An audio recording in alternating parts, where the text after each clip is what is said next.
Welcome, everybody, to the Give It Podcast, the podcast for blurs, for nerds. If you have a fandom, you are most certainly welcome here. We are your hosts of the most, myself, Black Spartan, Show Guy Joe, and Tafara TV, with our very special guest. He is one half of the Victory Road podcast, and if you've seen this man on TikTok, he always does come with the hot takes. The Husky Hokage himself. Sir, I asked this question along with everybody else. It is the weekend, fellas. How we feeling? Feeling good. Got a few things to do and some gaming, but other than that, I'm feeling good, man. How are you guys? Still trying to recover. I was gonna say, yeah, Tafari, you're still recovering from DreamCon, and the hot take you gave was still awesome. I do agree with you on a lot of those points. What about you? Wait! You're trapped by societal convention. Where's that one from? That I'm lost on that one. Phineas and Ferb, Okay. Yeah, okay. No, I'm tired. My birthday vacation started yesterday. It is my birthday tomorrow. Mm-hmm. I've already had cake. I've already had pizza. I've already had ice cream. I've already had roll-aids. Welcome to 42. I've already had roll-aids. Happy early birthday, sir. Happy early birthday. And as you all guys can see, we are a little level upside, which means we do watch a language on this podcast, but words do fly. At the same time, we do show movie trailers and video game trailers that might be too intense for younger viewers, especially tonight, because there are quite a few of them. Viewer discretion is advised. Aside from that, welcome. So, again, guys, we are covering the Summer of Games. The initial ceremony not too long ago wrapped up. Showing off almost over 40 to 50 plus different games that are be coming out this year. We are also going to be first talking about the Sony State of Play, because apparently everybody decided that, hey, since Summer Games is Friday, let's go ahead and just throw out everything we can beforehand. Not complaining. I say, news to us as gamers, we want to know everything that's coming out. So again, not a bad idea. So before we do get to Summer Games, Husky, I want to start with you with the State of Play. Before we get to a couple of trailers from there, what was your impression of Sony State of Play? Did you think that, they were trying to one-up Summer Games Fest, or they were trying to do their own thing? I think they were just doing their own thing. I will say the State of Play this time was probably the best showing from Sony we've had in probably a couple of years now, ever since they stopped really doing showcases. And the fact that, we saw some stuff we knew about, saw some stuff we didn't know about. But I give them credit, because like I said, I know a lot of times I have my expectations set when it comes to Sony State of Play. Like I'm looking for it to just be from mediocre to just meh. And this time it was over mediocre. With two big games that we saw, the Marvel game and James Bond. Like, there was rumors James Bond was going to get revealed anyway this week, and for them to do it at the Sony stage, I think was the right time. And that way, it's kind of that and Marvel were kind of the big games from that takeaway. Like, it was good stuff on there, but people are going to remember those two games that we saw at the State of Play. Yep. Tafari, Joe, I throw it to you guys before we get into the trailers for State of Play. What did y'all guys think?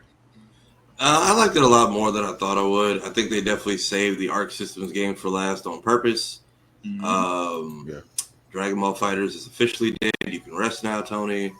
I liked it. I liked it more than I expected, because I know everybody's just trying to puff their chest out with these things. So they just started. Some of them is just all right, you're scraping the bottom of the barrel. That was actually a really good direct. I very much liked it more than I expected to. Okay. Joe? Same. So far, the memes I've been seeing on this Marvel ToeCon thing has been hilarious. My favorite one thus far is Cyclops Optic blasting Ryu's head off, saying, I met a new girl. It was actually pretty good overall. A lot of surprises. Honestly, it's just Marvel kind of overshadowed everything in my mind. Well, see, I started looking at Spider-Man a little bit closely, and he's wearing Japanese Spider-Man's bracelet. The little gauntlet thing. Yeah. I wonder if this level 3 is going to have him called Leopardon. Okay. That'd be cool. The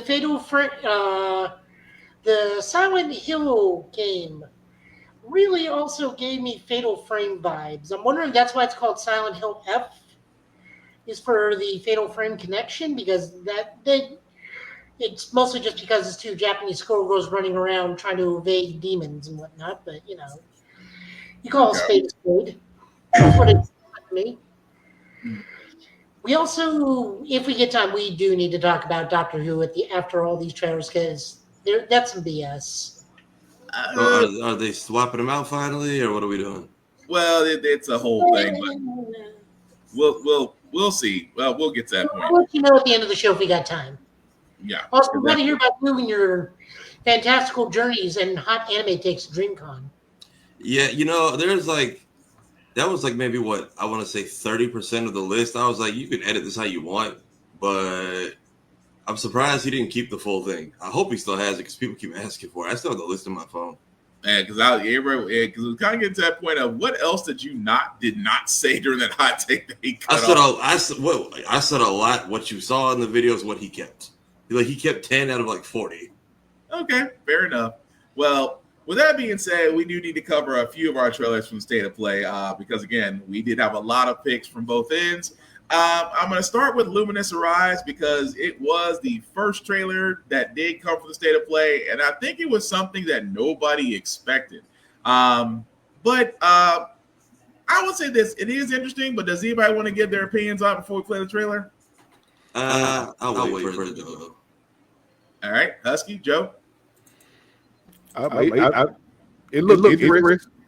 I was coming from a guy that when my first game Tetris. It piqued my interest and caught my eye when came over and I heard beats. Yeah. Okay, Joe. We got the double back. Oh yeah. Hang on, I completely forgot. Whenever this happens, I have to make sure the screen is gone first because StreamYard can't solve their audio problem. All right, try it again, Joe. Streamlabs, I'm gonna leave that one alone. I'm gonna leave Streamlabs alone because that was a dark place. Anyway, go ahead, Joe, before we play this trailer. That was Twitter. Is it doing it now regular? Yes, it is. It's still doubled on your end? Yeah.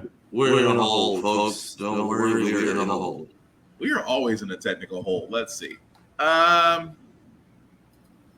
Okay. Because I'm trying to see now. Try it again. Marietta, Nottingham. Okay. All right, you good? Yep. We're good. It's not quite Tetris, but still looks entertaining. Yeah, I will say that.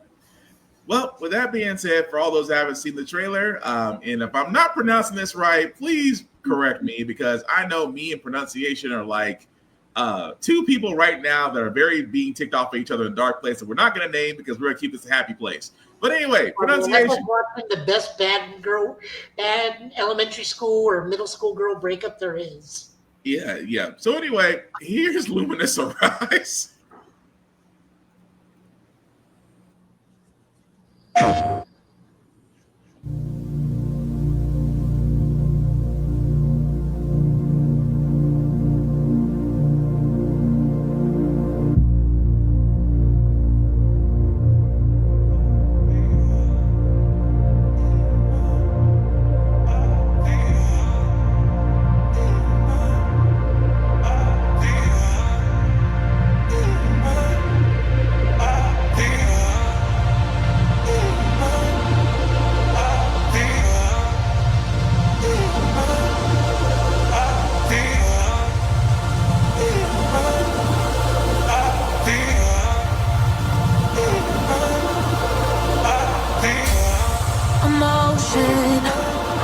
Running through our veins, heartbeat. Love is making waves, emotion. Running through our veins, heartbeat. Love is making waves. I'm facing my fears, not backing away.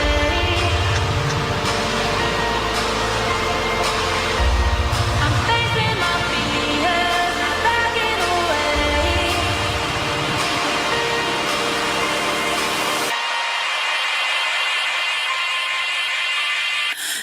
We're touching skin to skin, the bodies that we're in. We're feeling everything. We're only human.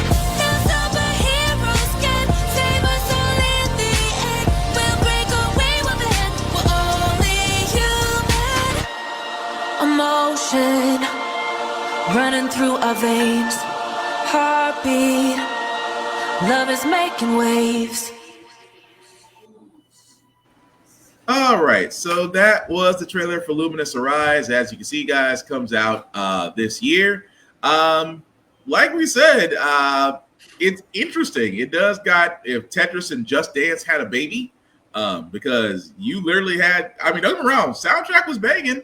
At the same time, I couldn't tell if it was Tetris going across there or is it like. And this might be showing my age. You guys remember IQ from PlayStation? Yeah. Yeah, it reminded me of that. Like, I couldn't tell if it's just straight up Tetris going across or if it's IQ. But I'm willing to give it a shot, though, just because it's different and we asked for different. And honestly, I can't find nothing wrong with that. But what do y'all guys think?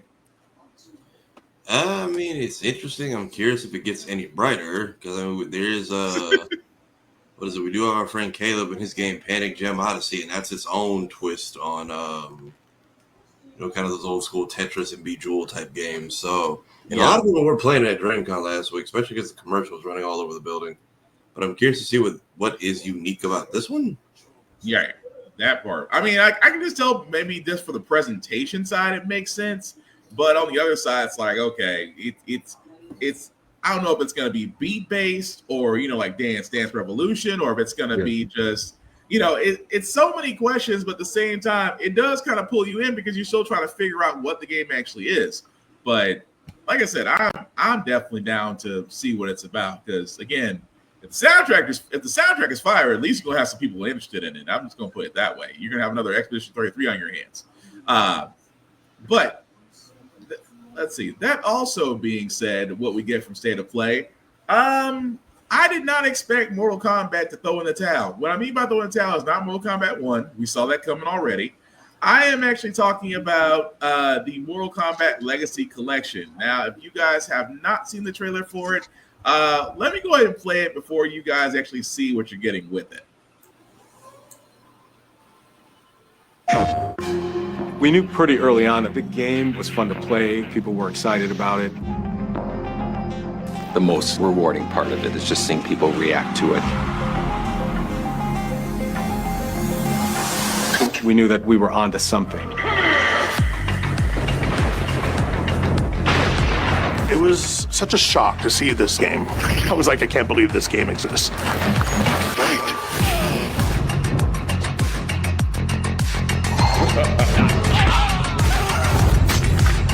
It became something that added to the mystique of Mortal Kombat Fatality. We're showing you a part of a world that is much larger.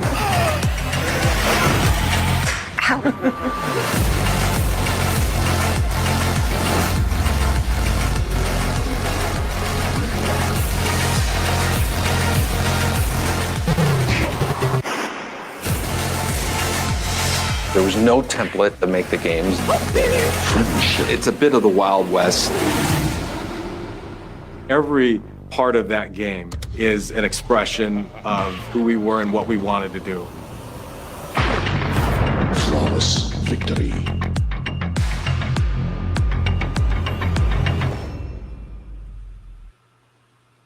All right, so that, guys, was the trailer for Mortal Kombat Legacy Collection. As you can see, comes out in 2025. Now, what actually does come with that? And I gotta give Joe credit for this because he found it. So let me bring the appropriate screen up. So what's actually going to be announced so far with the Combat Collection? We are getting the original Mortal Kombat 1992. You will get the arcade, Super NES version, Genesis, Game Boy, and Game Gear versions. Mortal Kombat 2, also the arcade, Super NES, Genesis, Game Boy, and 32X versions. Mortal Kombat 3, the arcade, the Super NES, and Genesis versions. Ultimate Mortal Kombat 3, you will get the arcade, Super NES versions. Mortal Kombat 4, you will get the arcade version. Mortal Kombat Advance, you will get the Game Boy Advance version, obviously. Deadly Alliance, you'll get the Game Boy Advance version. And Tournament Edition, you will get the Game Boy Advance edition. And that's what we know so far. The beauty part about this is I love that they said it was rollback netcode. That lets me know that, again, for all those that don't know, rollback netcode actually allows these games to be played on modern systems. At the same time, it allows them online play with almost next to nothing in issues. And trust me, with these older games, you would think that these older games would not have these issues on modern systems. They actually quite do. But with rollback netcode, again, if you played any of the more modern Battletoads, Teenage Mutant Ninja Turtle games, if you played the Scott Pilgrim versus the World, if you played, I know I'm missing quite a few more. Mighty Morphin Power Rangers, Rita Repulsa's Rita's Rewind. Any of those all had netback code, which means that they were able to play flawlessly online and crossplay. So again, I'm not mad about this, but I'm gonna throw this to y'all. Is Mortal Kombat Legacy Collection their apology for Mortal Kombat 1? I think it's very here, man, damn, since y'all want to complain and we have the free server space, why not go ahead and just run a couple ports? Mortal Kombat 3 is on there like, what, 3 or 4 different times? Yeah. So I didn't even know people played these competitively. That or everyone sees what Capcom is doing and is like, well, we can load our old shit up too. Well, it's crazy because they're giving different versions. Because I know for Mortal Kombat, I was more the Sega person for Mortal Kombat than I was Super NES because Sega's blood code was Sega had the blood code, which is the reason why a lot of us played Sega more Super NES. Wasn't a fan of it being on Game Boy. I can understand the appeal of it, but playing it on Game Boy wasn't the same as playing it on Sega. And again, Ultimate Mortal Kombat 3 was great. It did have I think that's where they introduced the rush option on Ultimate, if I'm right. Either it was 3 or it was Ultimate, one of the two, where the rush option got introduced. But I'm just saying, I'm not against this collection. I think that Mortal Kombat, and then not throw Mortal Kombat 1 under the bus. Mortal Kombat 1 started off great. It did start off with a great direction. It's just that somewhere within Chaos Reigns and then the skins and combat and updates, it turned a lot of players away. So I mean, Mortal Kombat 1's identity was like half fantasy, half Enter the Dragon. Yeah. Where Liu Kang doesn't even really have a personality. He's just Bruce Lee fighting against some ninjas and a guy with 4 arms. There's not really that lot of the characters in the game had a personality, but it was like very, very basic. Yeah. And Mortal Kombat 2 gave Mortal Kombat its defining personality. And to answer your question, is Ultimate Mortal Kombat 3, they had the rush combos. No, because everybody did Smoke, because Smoke had like the best rush combo. True, almost unbeatable. Really, I think his was almost unbeatable. It was just like long, and then you could do a reset because you can harpoon them on the way down. Yeah. No, you're completely right. Yeah. But it's just like I said before, it's just one of those things where I looked at this. I'm like, I'm not against the Legacy Collection being there. I like the fact that, a lot, and let's be honest, a lot of people were not around for Mortal Kombat back in 95. I fully thought I imagined that Game Boy version. I didn't know that they actually. I feel like that game is not meant to go on any kind of handheld or mini console. Like the Switch tried, but like, did y'all put it in a Did y'all play it yourselves before that went on shelves like at all? Because what are you talking about? That was at my Pizza Hut. Right next door to the Blockbuster when I lived in Oklahoma. Two things that, well, well, let me leave it alone because I know most kids say, "What's Blockbuster?" You're gonna feel real old, even if you don't already feel old already. You try to explain Blockbuster to kids. What do you expect? What do you think? Did they say there wasn't a price listed for it yet? Was it? No, sir. No. As of right now, there is not a price for Legacy Collection. I can only assume it's either going to be depending on a certain person and how they feel about how they want to price video games. You could be looking at $60 or $70. If that game is more than, just being honest, if it's more than, I'm pushing it with this $40. If it's more than 40, like I'm, and the only reason I'm saying that, well, because they're not updating, so they're not updating anything as terms of graphics or whatever. They're just making the game so that you can play them on the current gen system. So there's not really a lot of, it's porting basically. It's basically, you know. So, and I get it, you know, several games or what have you. $40, maybe $50, depending on, because I saw the 3 question marks. So I'm assuming that could be, you know, that could be some extra stuff coming, some surprise stuff, trilogy or whatever. But like that's, you know, it all depends on the price. From at least for me, it really depends on what the price is going to be. Because $60 or $70, man. I know. For It's going to depend what's on this almost 30, question. almost 23-year-old games. Yeah. I'm sorry, Joe. Go ahead. Sorry. It's going to depend what those question marks are. Now, we do see that they are also doing artwork.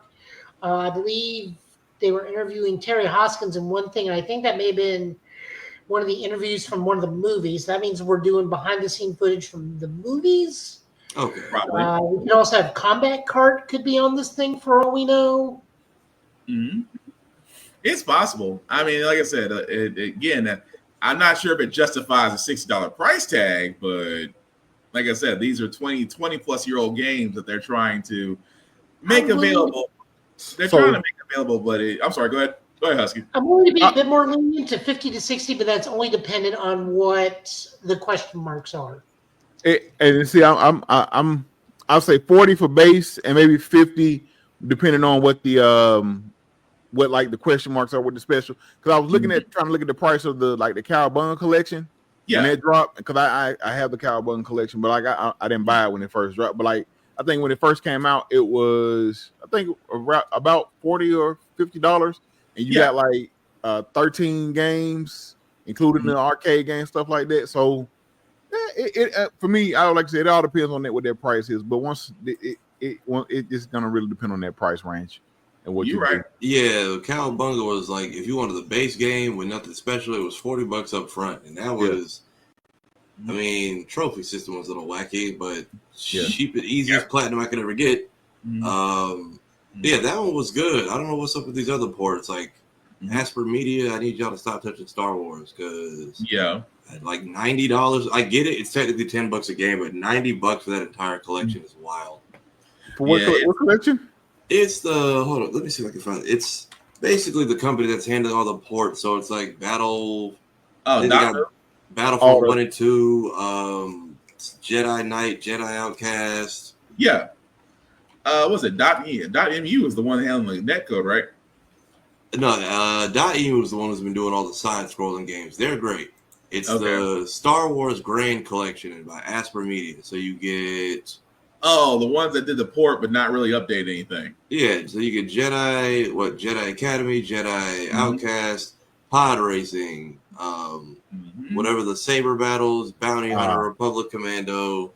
Okay. Right. It's a lot of good stuff. I'm like $90 for games that all had problems when they dropped by themselves. No thank you. Yeah, and that was the thing. It's just that it like I said, it does go back to the price point. If the price point is attractive, it can bring people in. But like I said, if you're trying to tag $60 or $70 onto these games, you didn't learn your lesson from what happened after one. That's all I'm saying. But again, we'll see because I guess with more information coming out, we're about either like Joe said, they're either adding video content, behind the scenes stuff with the movie. It's a toss up. Like I said, if Midway or NetherRealm was smart about this, you would come in at a low price point. You would think. Otherwise you'll wind up like a Switch 2 in most stores right now, still sitting on the shelf.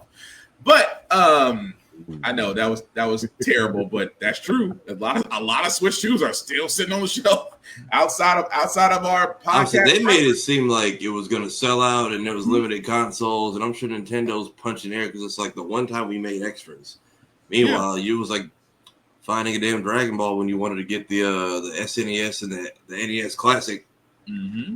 And I it just to your point on that.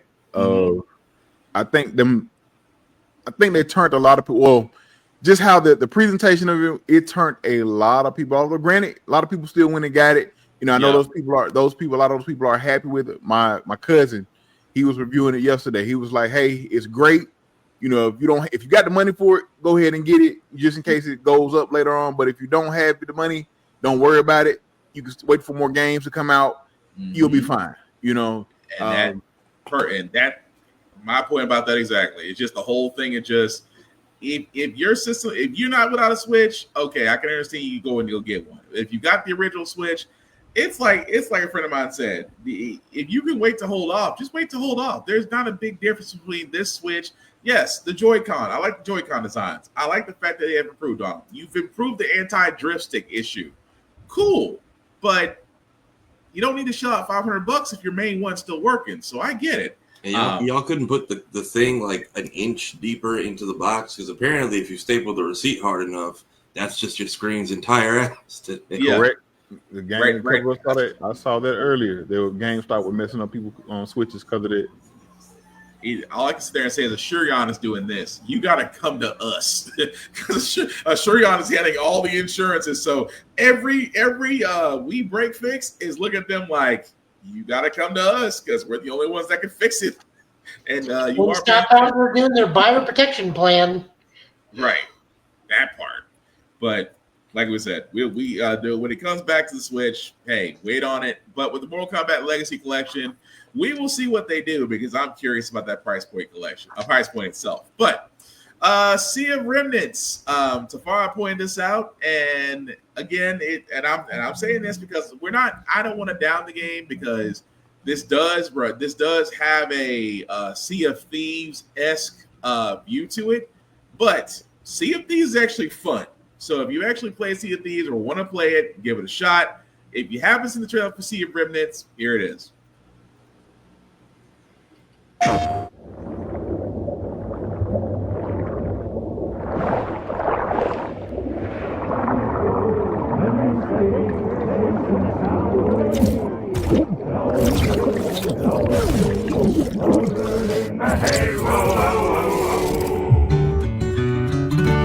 My old man always said to me,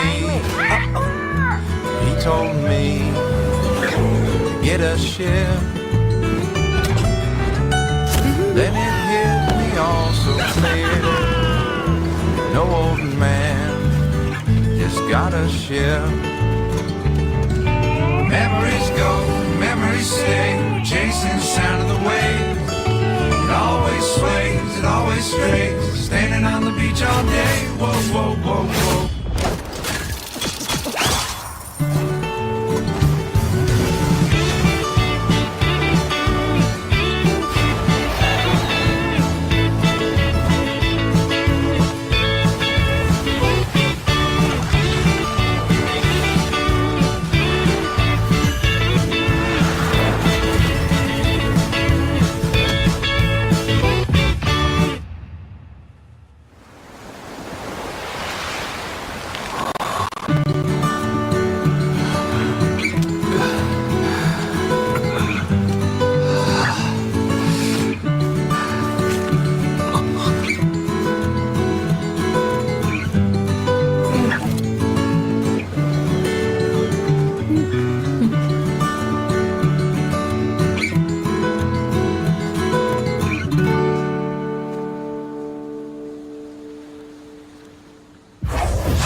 So that was Sea of Remnants. As you can see, guys, wish listing now as it will come out next year.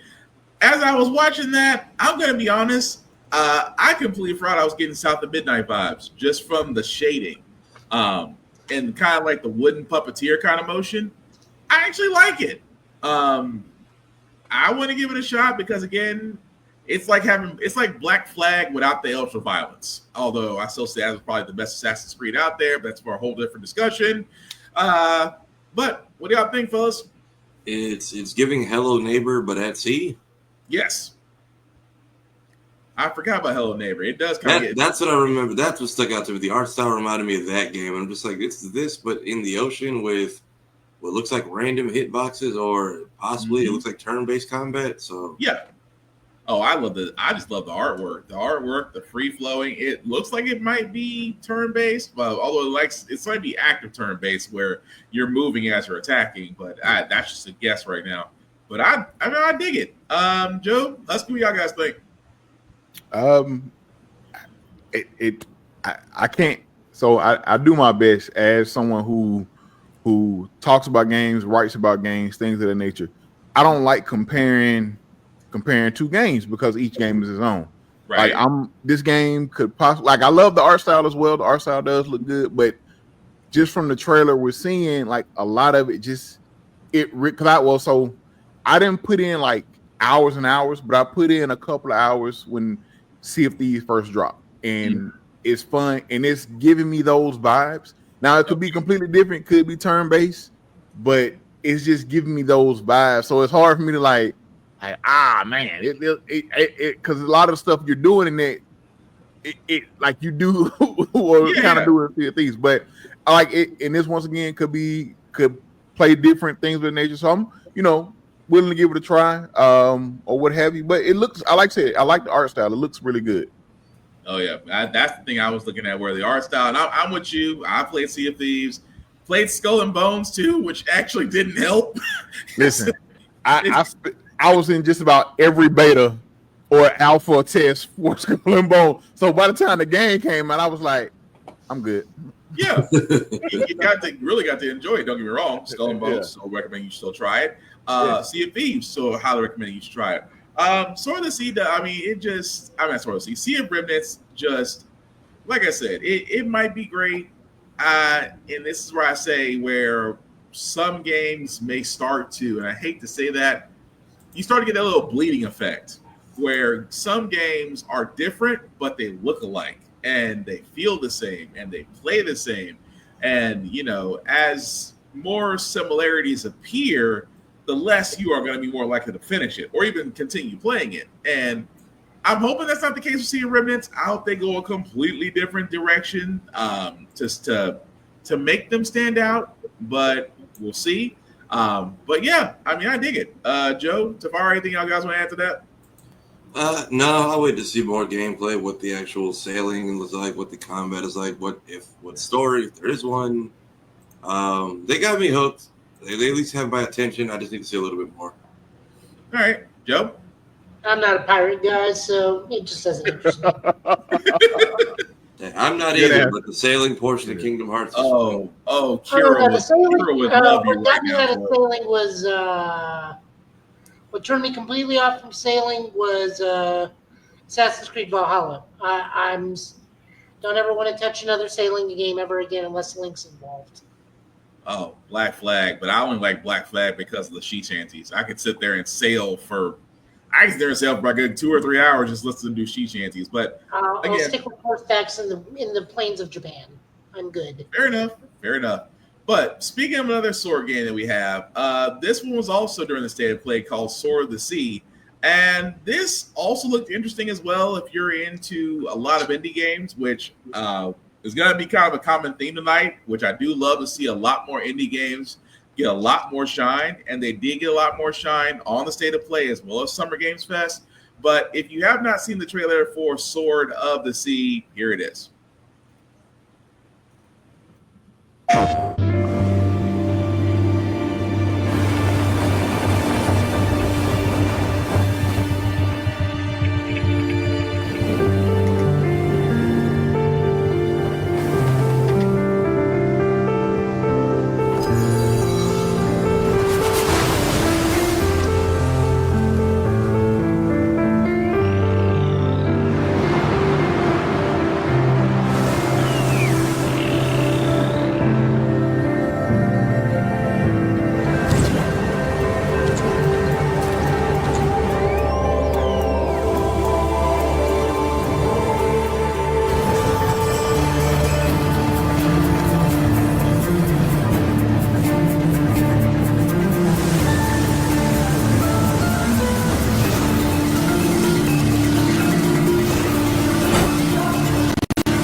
So that, guys, was the trailer for Sword of the Sea. As you can see, comes out August 19th for PS5. All I'm going to say is somebody is a Tony Hawk fan, and I'm not complaining, because there were a couple of tricks in there I remember from Pro Skater that man was doing with very little ease. But there's really nothing more to say about that. It's very, I mean, graphics are there. It's beautifully drawn. I'm not gonna lie. I'm intrigued to want to play this to see exactly what it's about. But what do y'all guys think? Okay, so I thought it looked like Journey. I didn't realize it was made by the same people. Yep. I'm not saying full on reused assets, but I always thought, I'm like, this is Journey 2, but on Sonic Riders hoverboard. So I wouldn't be surprised if it's like also that whole, it's more about just the side scrolling and the fun, do it with a friend or your kid or not. Yep. Yeah, that very much looks like I'm raging at something else. I need to go cool out type of game. And I have Journey in my library, so maybe I'll finally play that when this gets closer to release. But that was it for me. It caught my attention because it reminded me of that. But now that I know it's about the same devs, that checks out. Yeah, I mean, it did look pretty cool. But I actually loved Journey. Journey was a shocker for me, because I'm not gonna lie. The first time I saw it, I didn't want to play it.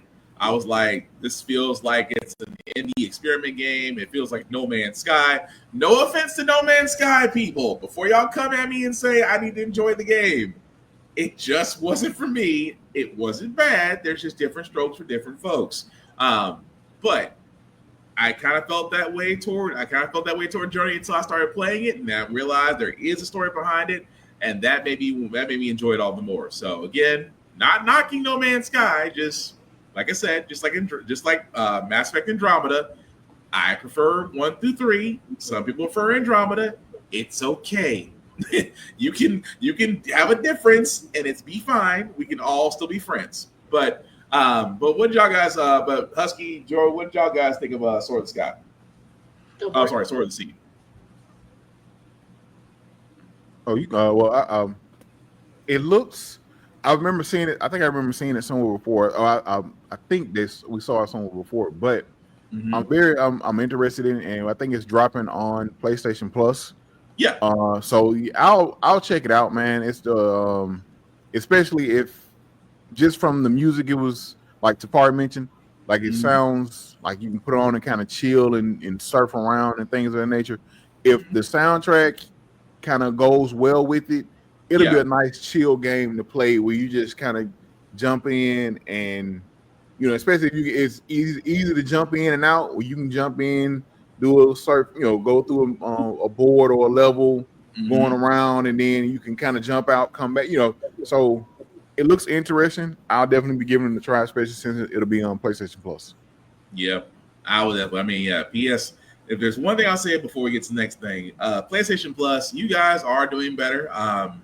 Y'all got a ways to go compared to Xbox and Game Pass right now, because Game Pass is, until they realize they jack up the prices again, they've let a lot of games like Doom: The Dark Ages, they've let South of Midnight, they've let there's another game I'm forgetting, another major game that just got released that they're letting to go on Game Pass as well. Expedition 33.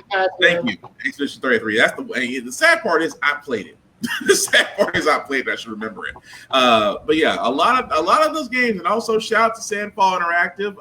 $33 million in sales for Expedition 33. Again, if you haven't played it, highly recommend that you do. But yeah. With that being said, like I said, indie games, I am loving the fact that we are seeing more and more of them appear, and they're not just being pushed toward an obscure event, or they're not being pushed toward just a random pop-up dev blog or anything like that. I am liking the fact that they are front and center. That being said, however, 007 First Light. What about my thoughts? All I can sit there and say is for 007 First Light, I got to do a time check, because correct me if I'm wrong, guys. Was the last James Bond game Nightfire, or was it GoldenEye? Will. Yeah. My thoughts? Go ahead. I'm sorry. Go ahead. I was going to say, Sword of the Sea kind of looks like the Smooth Jazz cousin of Star Overdrive that came out earlier this year. Smooth Jazz cousin. That's a good one. I mean, that's a good comparison. I'll give you that. I mean, Star Overdrive is almost the same thing, except there is combat, but it's more skater punk thing, and this is just like smooth jazz while doing tricks on the dunes of Tatooine. Fair.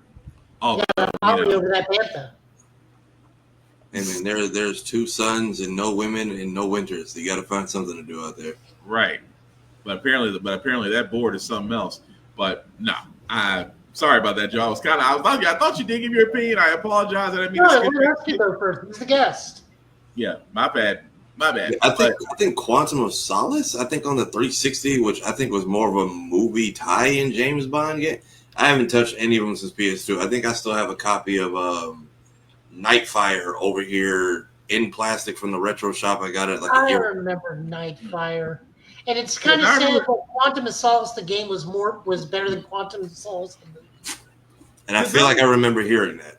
Because I just want to make sure, because I was like, I remember The World Is Not Enough. I remember Casino Royale. I remember that they thought about doing Skyfall. Skyfall didn't happen. They thought about doing a Lego James Bond. That didn't happen. So the only one I can think of that actually, it might have been Quantum of Solace. I have to look that up. I gotta double check that. Either it's Quantum of Solace or Casino Royale was the last James Bond game. That says a lot because that was 2006.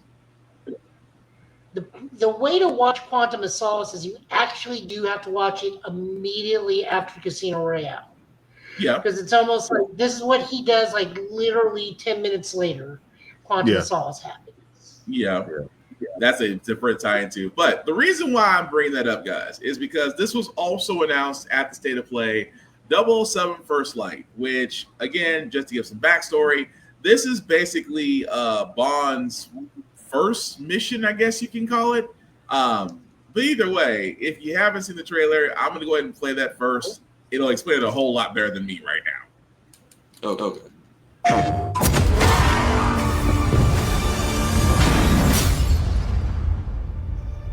His parents cut their own rope to save him. He watched them fall, then found his way off that mountain. He was 11 years old. He then started a grand tour of every major boarding school in Britain. Always at the top of his class. Always at odds with authority, same thing in the Navy. His superiors all praise his instincts. And they're all in need of early retirement. Nobody knows what to do with him, Mom. No, and I suspect he feels the same way. But what he did in Iceland... What he did in Iceland was insubordination. It was ill-disciplined, utterly reckless. He only survived thanks to blind luck. Give me one good reason to put him in the program, Mom. I think you just covered them all, Greenway. It's really quite simple. Bond is a bullet without a target. Let's give him one.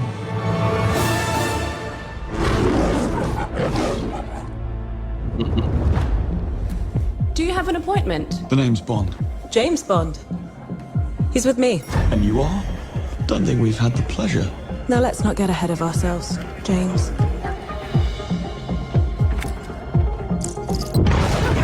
So you shouldn't have.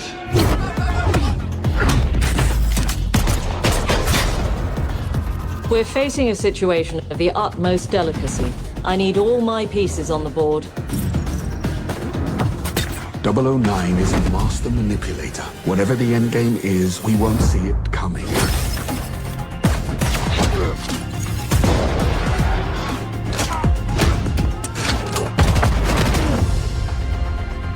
Jet lag. Gets me every time. She's not your friend, Bond. She's an asset. With respect, Mom. To hell with that.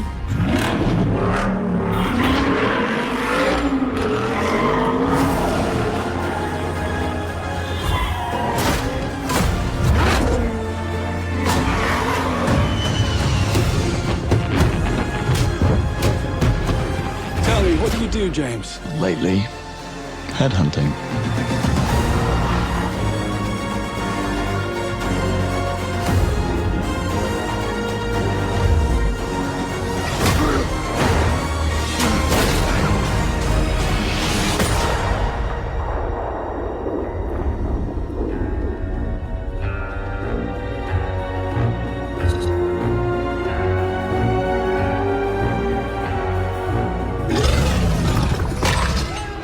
suppose this is another teachable moment.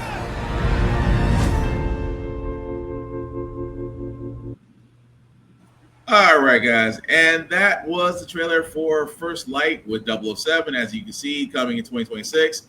It's not bad because, again, this is basically Double O's, I guess, his reintroduction. I guess they're trying to do a reboot on his origin story, I guess, from his beginnings. So I'm not against it, not against the design. Of course, with Bond, there's always an Aston Martin car chase somewhere in the middle.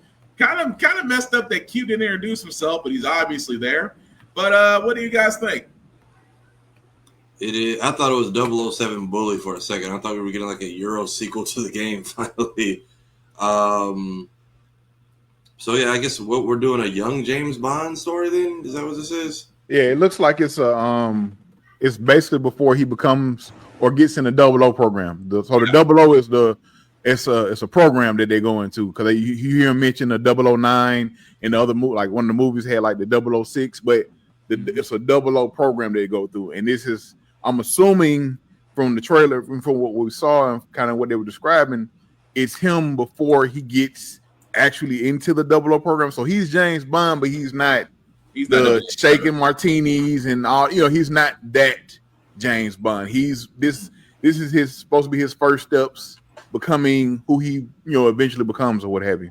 Right. Which again, I do dig that. To see it kind of gives, again, this is gonna be showing my age, James Bond Jr. It kind of gives those type of vibes. It did. I like that. At the same time, I'll put it this way: if it plays like GoldenEye, I'm sold. If it plays like Nightfire, I'm concerned because Nightfire had problems. GoldenEye, for all it's worth on 64, and I know it was Nintendo 64, but you have to understand, GoldenEye was probably the quintessential first-person shooter / multiplayer that a lot of people still say was a solid game.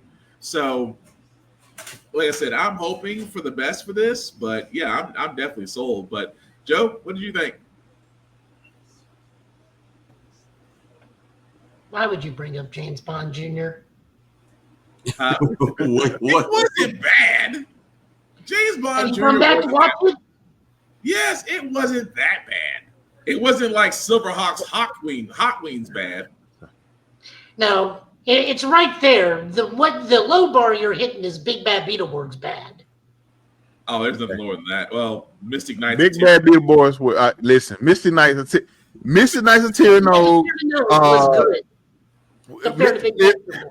Okay, so you look at it's Mystic Knights of Tyranno, Big Bad Beetleborgs, and Beverly Tattooed Teenagers from Beverly Hills. Listen. All of the accursed shows. Listen, all the Power Ranger ripoffs. You even VR Troopers. Like VR Troopers actually had some. I give VR Troopers that, but it wasn't bad. VR Troopers wasn't bad. In terms of Power Rangers ripoffs, it goes from worst to bad. From worst to watchable, it goes Tattooed Teenage Alien Fighters from Beverly Hills, which for some reason keeps coming up on this show. It makes its way back here every other time we talk about terrible shows. Big Bad Beetleborgs. Mixes Knights of Tyranno. Yeah. Oh, no, wait. I'm missing one. Saban's Masked Rider. Then Mystic Knights of Tyranno. Then Superhuman Samurai Cyber Squad. I was gonna say, what about okay. I was gonna Superhuman Samurai Cyber Squad. What about Husky? Me and Tafara, I do an Ultraman show every time there's an Ultraman series. So we are. Los Luchadores, but that's a whole other show. That's different. Los Luchadores during the Fox shows, way back. Kid Turbo and what's his face. It was a sad part because Ultimate Muscle followed them, and you wanted to watch Ultimate Muscle, but you had to get past that show.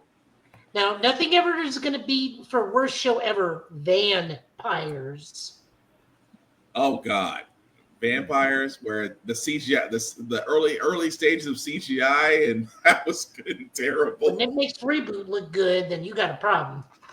Ooh, oh, that was good and terrible. We had you know what? One podcast, we just got this research worst television superhero shows and finally get a ranking on that. But I think Tattoo Teenage Empire from Beverly Hills will know if we top. That one is just who in the world in USA gave the green light to that one? I'll never know. But that's the 007 thing. It looks fine. I guess this takes place right before Casino Royale, because Casino Royale is literally his first mission as a 007.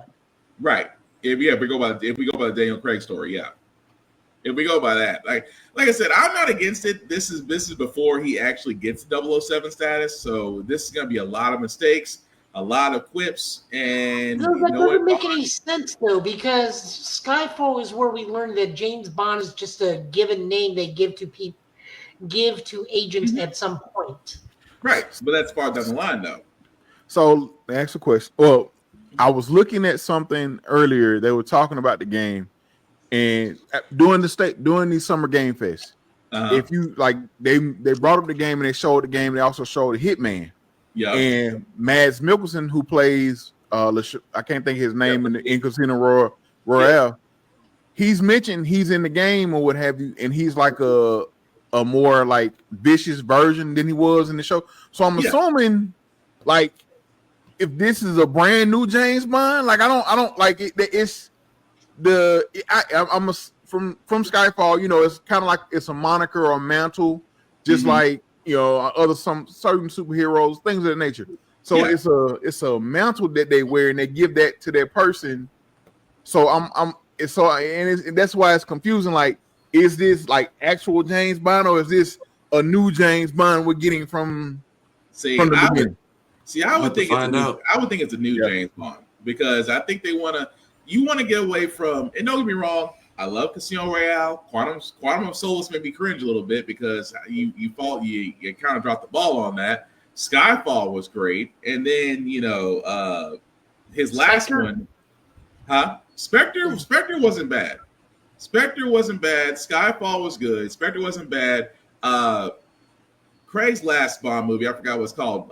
No Time Left to Die. I think that's what it's called. That was actually good. But like I said, you want to get away from the movies. If you're going to establish a video game universe with James Bond, it makes sense to go ahead and start with a James Bond character that's got nothing to do with the previous movies. And you can give him his own story. And you can give him his own bad guys. Because don't get me wrong, Mads Mikkelsen plays a great bad guy. I still think that, they should have gave Hannibal more seasons, because I think he killed it in Hannibal. And Lashif, loved him in Casino Royale for that. Loved him in Polar, if you ever get to see it in Netflix, by the way. That's a good movie. But yeah, the fact that he's reviving himself, and I know we're getting a little ahead of ourselves on Summer Game Fest, but yes, he's basically going to be in the Hitman collaboration for First Light. So as the Hitman, as Agent 47, you have to take out Lashif. And Lashif is supposed to be more sinister. He's supposed to be more violent. He's supposed to be more calculating. And he's voiced by the original actor from the movie. So that's just all an added bonus. But yeah, I'm looking forward to First Light. I want to see what they do with it. I want to see the storylines from it, I would think, because, certain companies, they have a certain studio behind them that's known for great story writing. I'm hoping they do not drop the ball on this. But again, that remains to be determined. But a couple more trailers from State of Play before we get to Summer Games Fest. Joe did hit on this one earlier, Silent Hill F, because it did give me Fatal Frame vibes. But I will say this before we play the trailer: it is Silent Hill, which means it's very graphic, very gory. So again, viewer discretion is advised.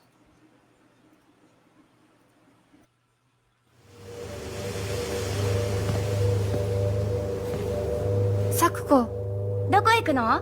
こっち通るの珍しいね。今は誰かと喋りたくて。私も後から行くね。うん。じゃあね。裏切り者。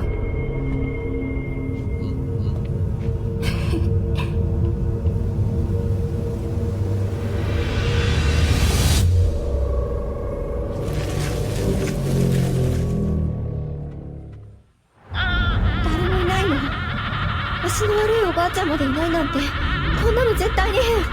俺もいないし気味の悪い怪物が6つにも合ってるし。いやキラ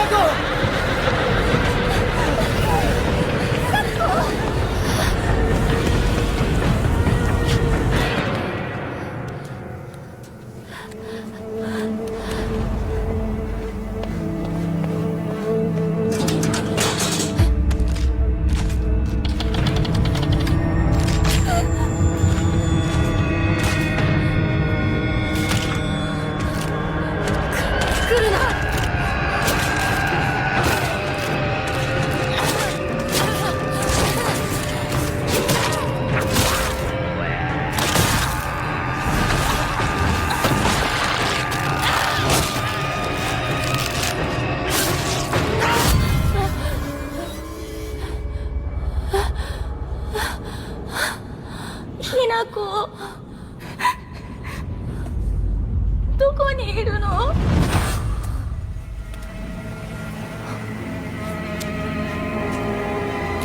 きなこはいいよね。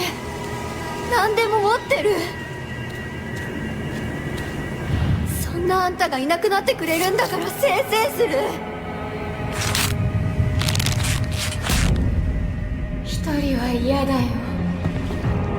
寂しいよ。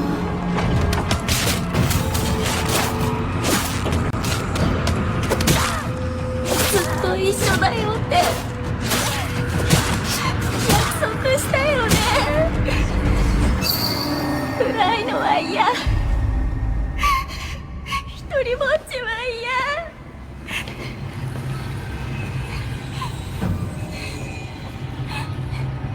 錯誤。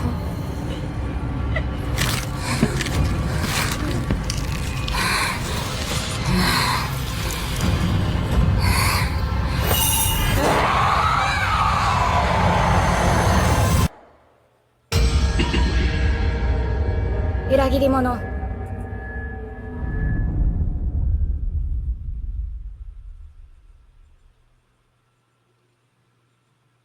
All right, so that, guys, was the trailer for Silent Hill F. As you can see, comes out this year, September 25th. You can pre-order now, as it will be available on PS5. So, the first time I saw this, I was like, no. I am not playing this in the dark. I will not play this without the lights on. I will not play this at night. Call me a punk if you want to, but I'm sorry. Silent Hill is exactly what it's supposed to be. It's survival horror. It is supposed to have an interesting story. It looks like there's a story behind this town, behind this young woman.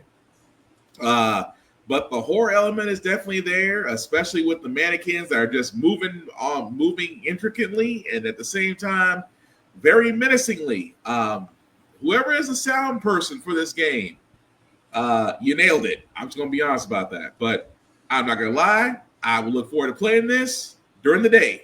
But what do y'all guys think?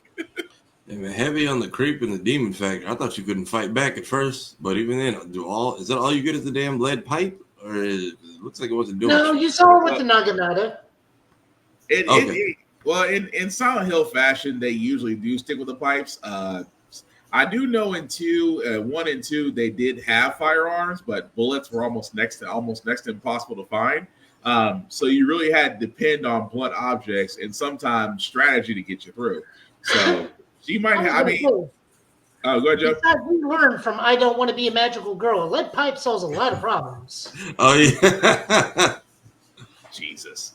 You ain't lying about that. But Husky, what do you think about Silent Hill F? Give it a shot or no? Listen, I'm all for the horror games, man. But if I'm in a horror situation, I'm gonna have a weapon that shoots projectiles with me. Mm-hmm. I'm not in the business of running from things like that or trying to fight those with a lead pipe. If I can't shoot it, I don't want. I'm good. Yeah, fair enough. I'm kind of a glutton for punishment because like I said, I'm a fan of the Dead Space. I'm a fan of Resident Evil. I'm a fan of just those. It's survival horror, but it's like as long as and I hate to say this because I know one time I messed up and I played Dead Space at night and then I realized I couldn't go to sleep. because the last thing you see is those monsters you're fighting, and then you just turn off the game. It's like, oh crap. Let me turn on and watch some TV for a while. Let me watch some comedy shows and get my mind right. But no, in this case with Silent Hill F, I definitely want to give it a shot. Every Silent Hill game I have ever played has always been different. Except for, 1 and 2 did have some continuity with them because you played one as the woman, and then you play the other one as his wife, trying to find her in the same town. But yeah, I am just curious to see where F takes us. But like I said, I'll be playing with the lights on and during the day. So there's that. Joe, Final Fantasy Chronicles, Final Fantasy Tactics, the Iblis Chronicles. Anything that you want to talk about, sir, before we play that trailer? This is the third time this game has gotten a title. Because this was originally on Game Boy. Then it got remastered on the PSP as War of the Lions. Now it's got another one. There's also a very big remark from the director of this, who goes, "When I first released this game, it was during Japan's pop of the economic bubble. Everybody was left destitute. A lot of people were left destitute. A lot of people had a lot of issues, financial thing. We are now releasing it at a time where the world is at an all-time low, so this game must come back to preserve." Okay. Well, for all those that haven't seen the trailer, this is Final Fantasy Tactics, the Iblis Chronicles. Hope I pronounced that right. Summertime vibes are high.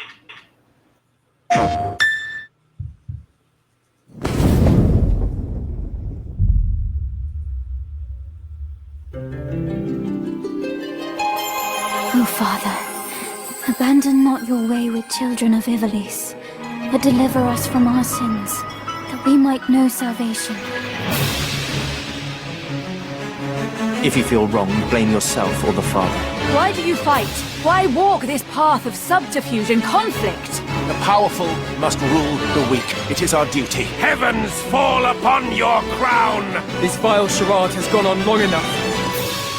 It ends now.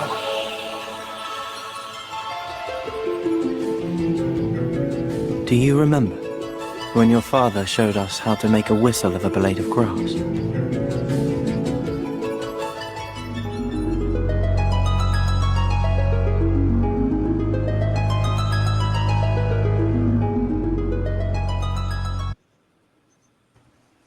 Okay, so that, guys, was Final Fantasy Tactics. The Iblis Chronicles will be available September 30th this year. I'm gonna be honest, fellas. I'm a Final Fantasy fan. I have never played Final Fantasy Tactics.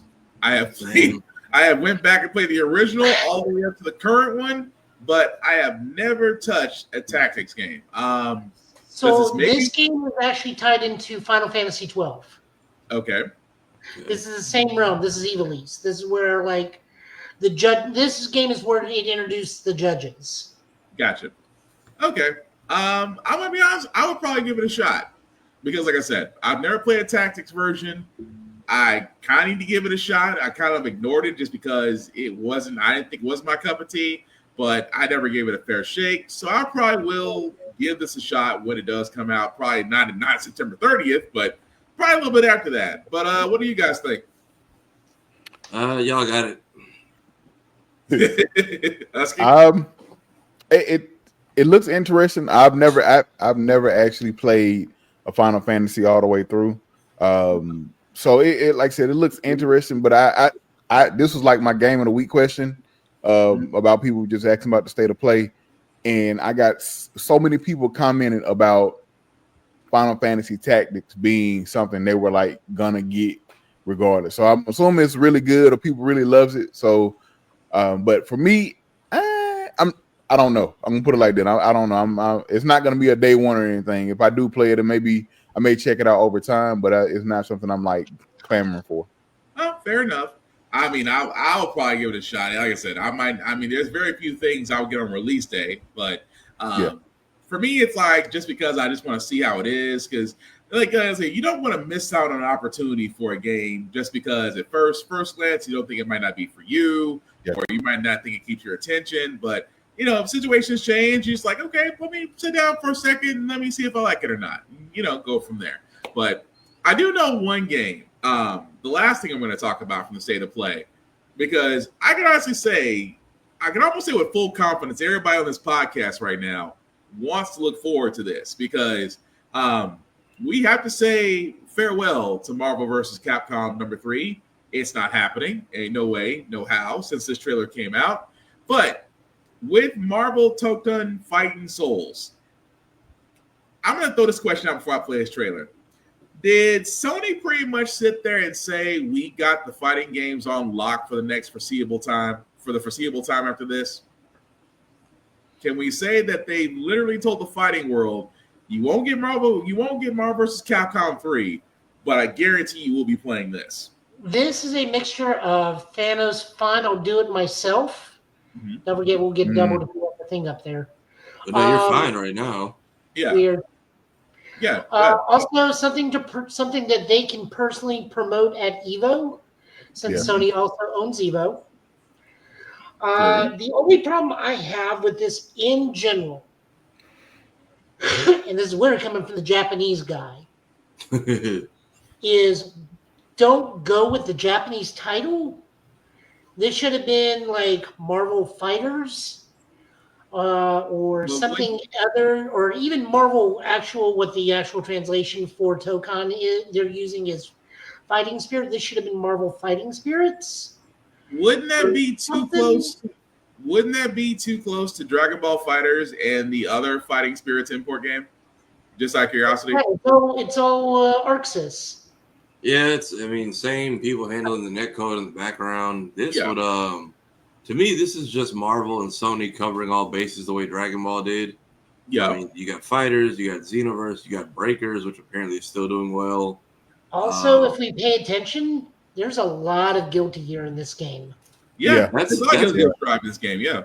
Yeah, Arc Systems is to fighting game or popular IP fighting games what CyberConnect is to the Storm series or Anime Arena Fighters. Pretty much. Husky? Listen, I'm sold. Like when I found out they would do, I was sold from the trailer, but found out they did Fighters. I'm sold already. Like I'm just waiting. We just waiting. I do agree with Joe though about the name. They really should have changed the name. Something just kind of something that flows a little better, what have you. But yeah, I was gonna say Proving Grounds, but that's too close to Enrique's Gods of the God Bless the Ring. That's why I was like, I thought about that. I said nope, another Japanese import. That name was too close. But for all those that haven't seen the trailer, here is Marvel Tokton Fighting Souls.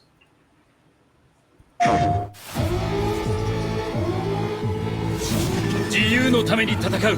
さあ、お手並み拝見といこう。君のことは親友だと思っているが、やるしかないようだな。ビブラニウムのシールドだけでは私のアーマーには勝てないぞ。よし、本気でやるぞ。つらい。おい、神よ。耐えてみせろ。任せてちょうだい。パンチ。私の名前の通り、マーベラス。親愛なるリンリン、スパイダーマンだ。スパイリーセンス。今日も見事大勝利。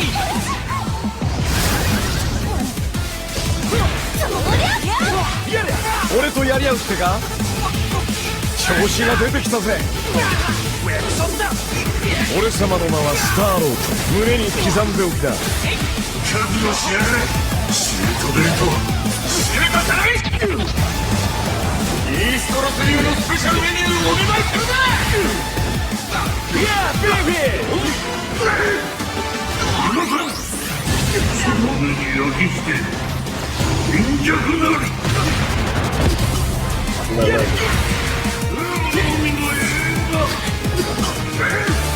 援護する。風よ、荒れ狂え。たとえ人々に嫌われていても、私は世界を守る。さあ、耐えられるかしら。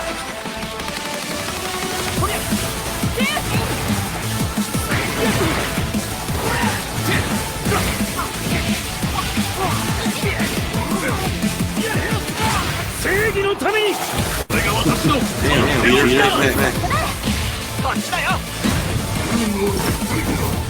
全てをやっ尽くす抱かれなさいせやまたなベイベー我々のチームワークは絶対に破れないマーベル闘魂ファイティングソウルズ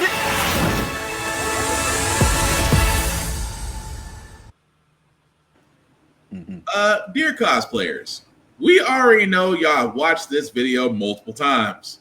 The Gundam Iron Man helmet is being 3D printed as we speak. Someone's doing the stitching for that Captain America vest right now. Yeah, man, I can already tell off the bat. Yeah, that someone's already. I can already tell you off the bat. Somebody's already going to. Somebody's going to do like y'all talking about Gundam Iron Man, literally. Captain America, if he was in Ghost in the Shell. I still say the big one. I'm gonna be honest with you. I gotta get a picture of it. Hold on a second.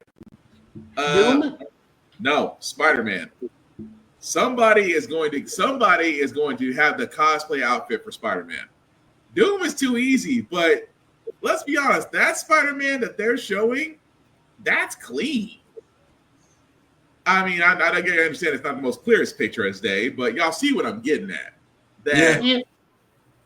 But I'm like, I can maybe see somebody doing Star-Lord. I can see probably somebody doing Miss Marvel, but let's be honest, between Spider-Man, Captain America, Storm, because let's be honest, I've never seen a bad drawing of Storm anywhere. It's almost an unwritten rule that you never draw a bad picture of Storm. Storm looks so like she looks so to the T, like how you would picture a Storm would be. Like she looks damn near perfect. Excuse my language. Yeah.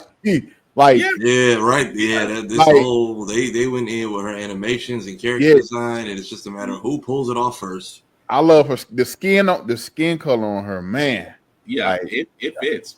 Yeah. Like I said before, I've never seen a bad drawing of Storm in anything. But I think it's safe to say, guys, that we are all in agreement when it comes to Fighting Souls. Yes, the name could use some work. I still think more characters are going to be added. I think we've seen like the base 8. Listen, I'm agreeing with you because it's 4v4. Yeah. So I'm assuming, and I'm hoping I'm right, that this roster is going to be massive. Yeah. I mean, well, they're going to have to because we're not getting Capcom versus Marvel 3. We're not, because, and again, this is not to knock it or try to put a nail in the coffin. It's just the fact that our system works. They have a history of just churning out great fighting games, and I want to see what they do with this one. It's a different Marvel versus Capcom under a different name, and that's fine.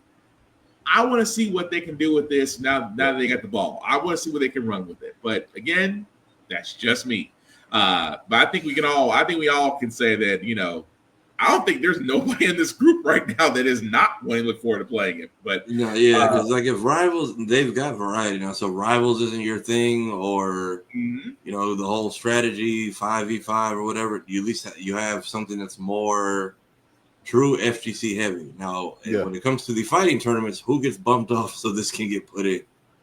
That's going to be the thing. But this looks amazing. Like I said, I can't rate. I'm pretty sure to be down the line, more on the roster size, at least a starting roster. Because I'm assuming, once again, it's 4v4. So hopefully 20 to 40 people, maybe starting wise. I love the fact they started with Robbie Reyes. Yeah. I know some people, they didn't go with Johnny Blaze. Like I love Johnny Blaze, but I love seeing Robbie Reyes and stuff. As far as Ghost Rider, he doesn't get no shine anyway. He doesn't get a lot of shine. And I have the background because I have the background now. The fact that Doom just pulls out the gun and just I have that as my background on my computer right now because I'm a Doom guy. I love Doom. So we got a friend of ours that you would love to meet. he's Yeah. the same way. Yeah, Doom's one of my favorite villains, man. But yeah, this game looks amazing, and like I said, it's so. And with Marvel being Marvel, it is so many people you can pull in this game. You got Squirrel Girl, you got X-Men, you have a plethora. Like it's endless. And that's why I sit there and say your choices of players should be massive, and you have time. It doesn't have to be rushed. You don't have to shoot out. You don't have to push something out that's not half done, or something that's full of bugs or patches. You have really a lot of time between here and now. I think, like I said, 2026 still a ways off. Yep. I understand that. You know, a lot of things are waiting for in 2026. GTA 6 fans are still waiting for 2026, and then be disappointed when it gets pushed back to 2028. I was gonna say we got at least one more delay coming. Oh yeah, GTA fans got at least one more. That just, I mean, you guys ain't. It's 2027. They didn't even get gameplay. That you got a 5-minute trailer. You didn't even get gameplay, so that lets me know off the bat you got another year. But anything else that we want to add to Fighting Souls? Because I think that was Sony's way of saying, and again, this is just me, I think Fighting Souls was Sony's way of looking at Summer Games Fest and saying, beat that. That's what I think it was. I'm curious if they do any movie tie-ins or anything, or depending on whatever this MCU is going to look like after next month, after Fantastic Four comes out. I'm curious to... Are they going to continually expand the same way Rivals does, or are they going to cap the roster at some point? It'd be interesting to see where they go, honestly, because of the movies. I know movie-wise, well, outside of Mortal Kombat, supposedly a Street Fighter that's coming, it'll be interesting to see exactly where they go with that. I would hope they would avoid it. I'm not going to lie. Between Secret Wars and Doomsday, that's already being pushed back. Let it be its own entity right now. Let it not be connected anything is what I'm getting at. But Joe, anything else you want to add to Fighting Souls before we move on to Summer Games Fest, sir? No, I'm wondering, because Marvel vs. Capcom 2 is what, 64 characters? Give or take. Just about. Our character roster, if we're lucky, should be around 72. And completely because that gives at least 9, well, not 9 teams. This isn't a team-based thing. Oh yeah, that was the other thing they talked about is this is going to be kind of like CVS where you have to pick your groove, kind of. Yeah. Where it's either one big character supported by 3 strikers, or a team of 4 little dudes. Yeah, which ain't bad. I mean, it's got that kind of vibe to it, but I'm not knocking it though. Because every fighting game has to be different in some area, form, or fact. And let's be honest, outside of outside of Fatal Fury City of the Wolves, outside of Street Fighter 6, outside of Guilty Gear Strive, now it's something else. I'm thinking of the show. Guilty Gear Strive, outside of, like I said, multiple fighting games outside of Soul Calibur, because Soul Calibur after 6 said we don't need you, which I think is a great mistake, but that's a whole nother discussion. They just gotta be different. And again, there's nothing wrong with that. But yes, like I said, that's our picks for State of Play. Again, guys, we know there were a lot more games out there. Pragmata, Romeo's a Dead Man, Bloodstained, Ninja Gaiden, the new arcade joystick they showed off, that really, if you want to pay whatever God absorbent amount that you want for a joystick, be my freaking guest. They showed a little bit of Metal Gear Solid 3 Delta, which again they gave a release date, August 28th. Neo 3, which comes out in 2026, and of course Ghost of Yotai, which they didn't really show anything from there, which I think, again, I want to say we see enough from Ghost of Yotai. We really need to see more as we get close to the release date, but again, that's just me. But again, as we said before, solid state of play from Sony. Again, holding on to that Fighting Souls, the last card was pretty good. But Move around on the Summer Games Fest. This actually, again, we're covering the ceremony. We're covering the opening ceremony, of course. Day of the Devs, women's conference on games and other things, which will be coming out through the week. I know on Sunday, Xbox has a digital developer with the Outer Worlds and other games going on. So we're only going to be covering tonight what was actually shown during the 2-hour premiere. Now, we are not covering all 50 plus games. We did make our picks on these. Again, these are picks that we thought were great, that we're looking forward to. And I'm going to start with Mouse PI for Hire because, again, a game that honestly should have been out by now, but we've been waiting for a release date. I was going to say, this has been talked about for so long. What is happening? Yeah. It finally has a release date now because that was the thing about Mouse PI. At first it was just Mouse, then it became Mouse PI for Hire, then they pushed it back. But during Summer Games Fest, we actually got the trailer and we also got an announcement. We also got an announcement for a release date. There's something rotten at the heart of Mouseburg. Crooks beware! Detective Pepper's in the house. There are those who would bend the city to their will. Dumb wise guys and fake cheese wheels. And those who do anything to save it.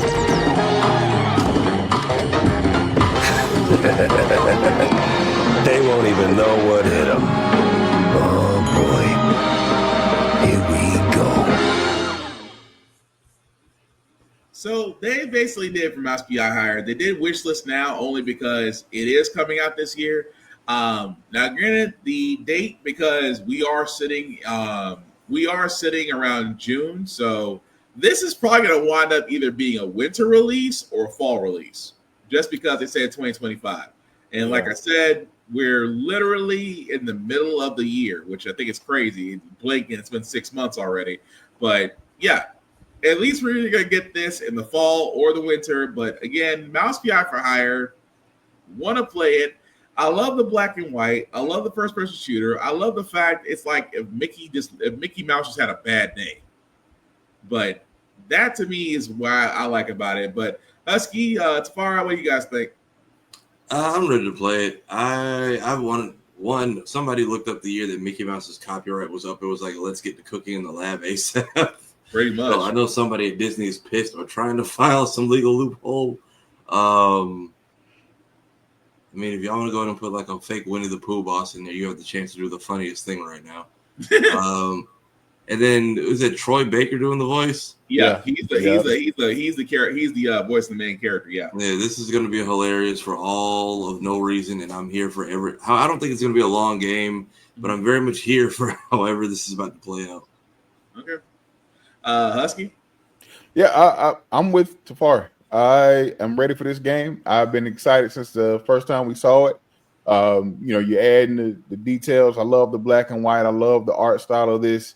It looks like it's going to be fun, man. I'm all for them taking their time because this game could be a massive hit. And it doesn't have to be, I don't need a full detailed story. Like Tafari said, know who you are in this situation. Right. This game, make it fun, make it funny, and make it entertaining. Right. And you will have people buying this game and possibly see a sequel down the line. But that's all you got to do. And I hope they hit it on the head. I plan on checking it out. I'm really excited for it. I fully agree with for me on that. But the next game we want to show, again, this is why I hate VR. I hate VR because, I'm not trying to knock VR. If you like VR games, cool, that's for you. Throw on the helmet. Try not to bump into anything while you're playing. But good on you. What I hate is that certain games don't need to be just VR exclusives. And Deadpool's VR, as cool as the trailer was, it does not need to be a VR exclusive. But for all those that haven't seen the trailer, here it is. Ooh, Red Band trailer. Hell yeah. Handcrafted with cuddles by the Merc with a MetaQuest. Kick back and bask in the glory of gaming's first quintuple egg tropical farming sim experience. Oh, hi, new friend. Escape the turd burger of late-stage capitalism and enter a world of VR magic and wonder. You'll care for exotic pets, the elderly, and this fucking thing with hip-hop Satan. Oh, don't worry, he's a fascist. He deserves this big time. This guy's a total dick. What the hell? Who designed this shit? I wiped my ass on this first. You're welcome. Who got the lobotomy with fries? All your dreams of being inside me come true in VR. Spider-Man gets insomniac, and I get this shit? I'm craving Korean barbecue now. Is that weird? Whoa! Yeah, so that, guys, was the trailer for Deadpool VR. As you can see, exclusive to VR on MetaQuest 3 and 3S. The thing I hate about this, and I say hate because, again, I'm not hating the game. We haven't had a Deadpool game since the 360. The PS4. I think it was a 360 title as well. Yeah, I know it shot up to like $200 a copy when Deadpool and Wolverine came out, and it was on my wish list. And I'm like, yep, should have bought this sooner. Yeah, because I remember Deadpool back on the 360, and I think they kept it. I think it was a $40 game, but good lord, that was almost 10, 15, almost 20 years now. But the thing I hate about this, that number one, it looks great. If, like I said, if you have a VR, go nuts, have fun with it. If you don't like VR like me, this should be on a console. It's just like Batman's Arkham Shadow. Yes, I will always play a Batman Arkham game. Will I put on a VR helmet to do that? Not me. Not for me. It's not my choice. Not my preference. But if you had put that on a console, I'm down. Now, I only point this out because, again, as Deadpool, or AKA Marvel Jesus, is starting to make his way into other things, I got to throw this question out, guys. I know it's going to seem stupid, but is this the game that makes you want to say, I'll give VR a shot? Or will you sit there and be like, I'm cool? I think it seems like a good one. They at least seem like they're using all of the MetaQuest abilities in it. This will probably be another bundle deal, though, if they don't get the sales they're looking for, because Arkham Shadow got sold with that console like at launch after like a month. Yep. Husky, Joe? I'm not big on VR. I played a little bit. I don't have a headset or anything, but I've played, here and there or what have you. It does look fun. It looks intriguing. Shout out to Neil Patrick Harris for doing a damn good job of voicing Deadpool. Is that who that is? Yes. Okay. Because when I first heard it, I saw the trailer earlier, and I was like, hold up. Is that Ryan Reynolds? That's not Ryan Reynolds. It can't be. I'm sitting here listening.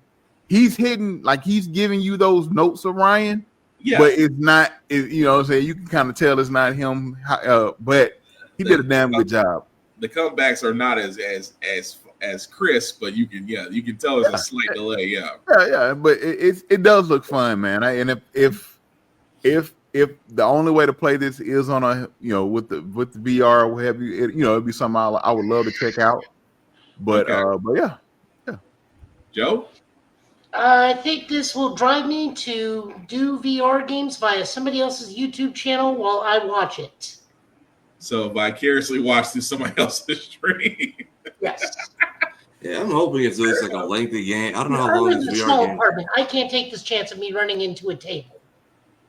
As long as you don't appear on one of those videos where people are doing VR, and at least you're not the guy that went through a plate glass window through a door. At least you're not him.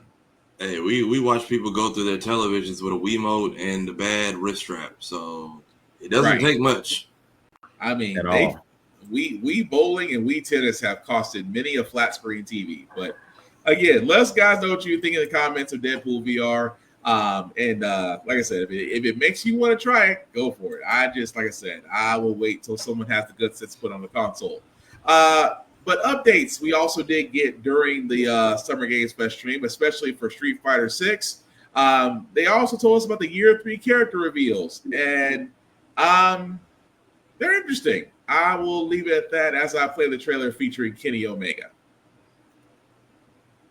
Best. We'll do it next time, Kenny.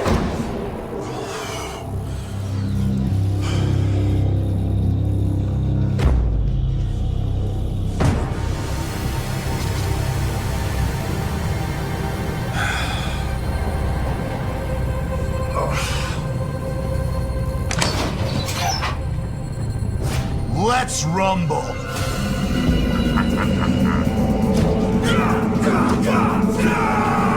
Alex.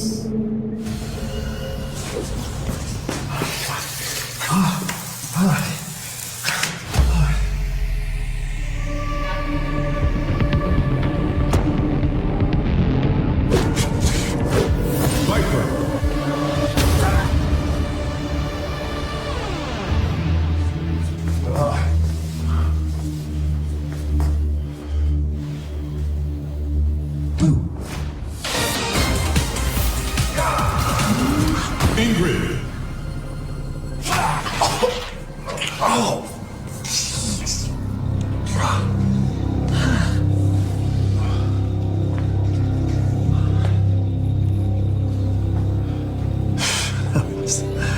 That was crazy.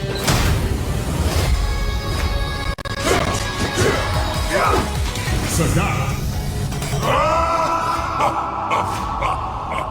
Street Fighter 6.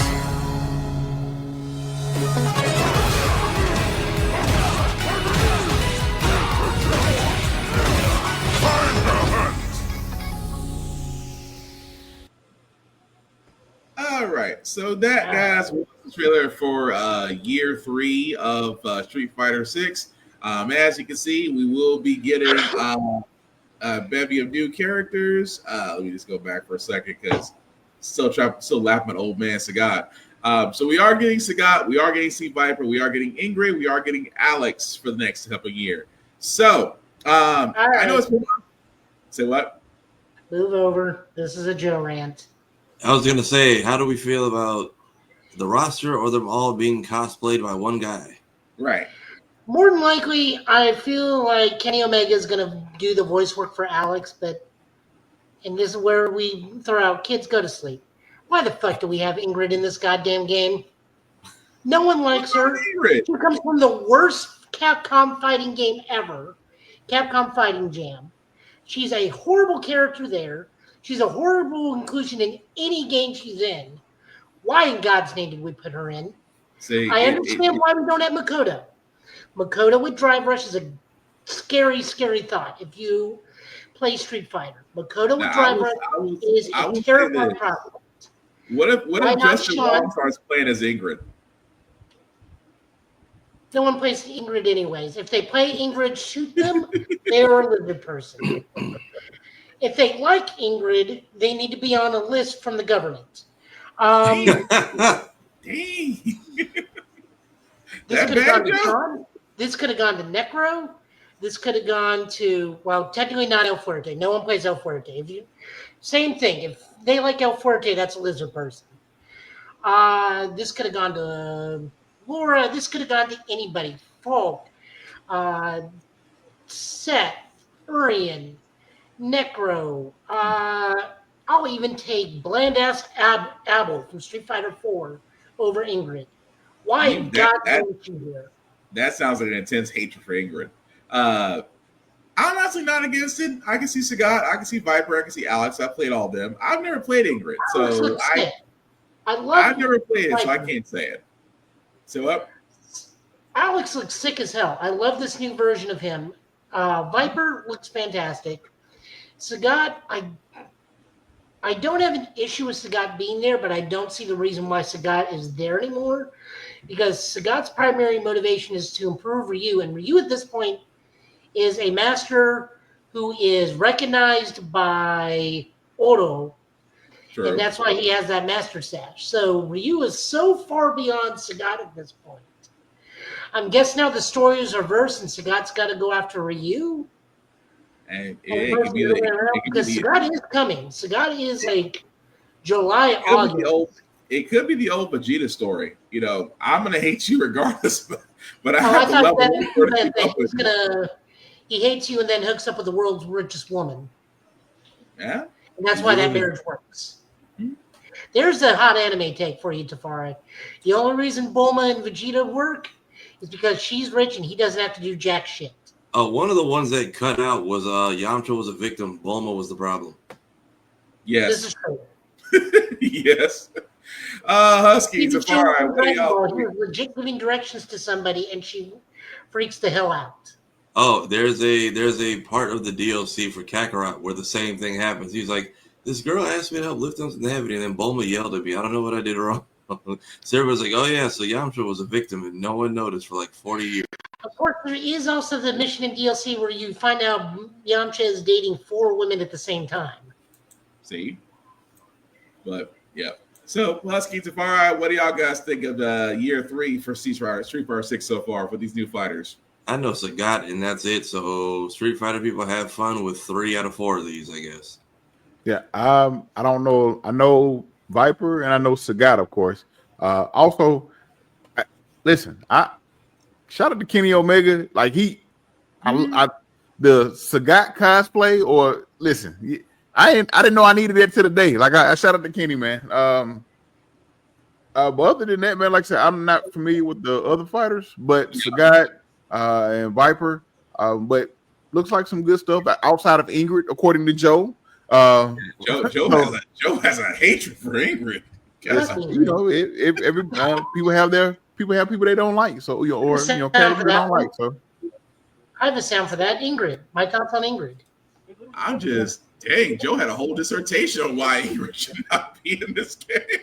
Yeah, man, some characters will piss you off that much. Oh, yeah. I understand. I'm not knocking him. I got my list of characters that should be in some fighting games, so I understand the hatred. Husky. So Alex is the main character of Street Fighter 3. He is a grappler.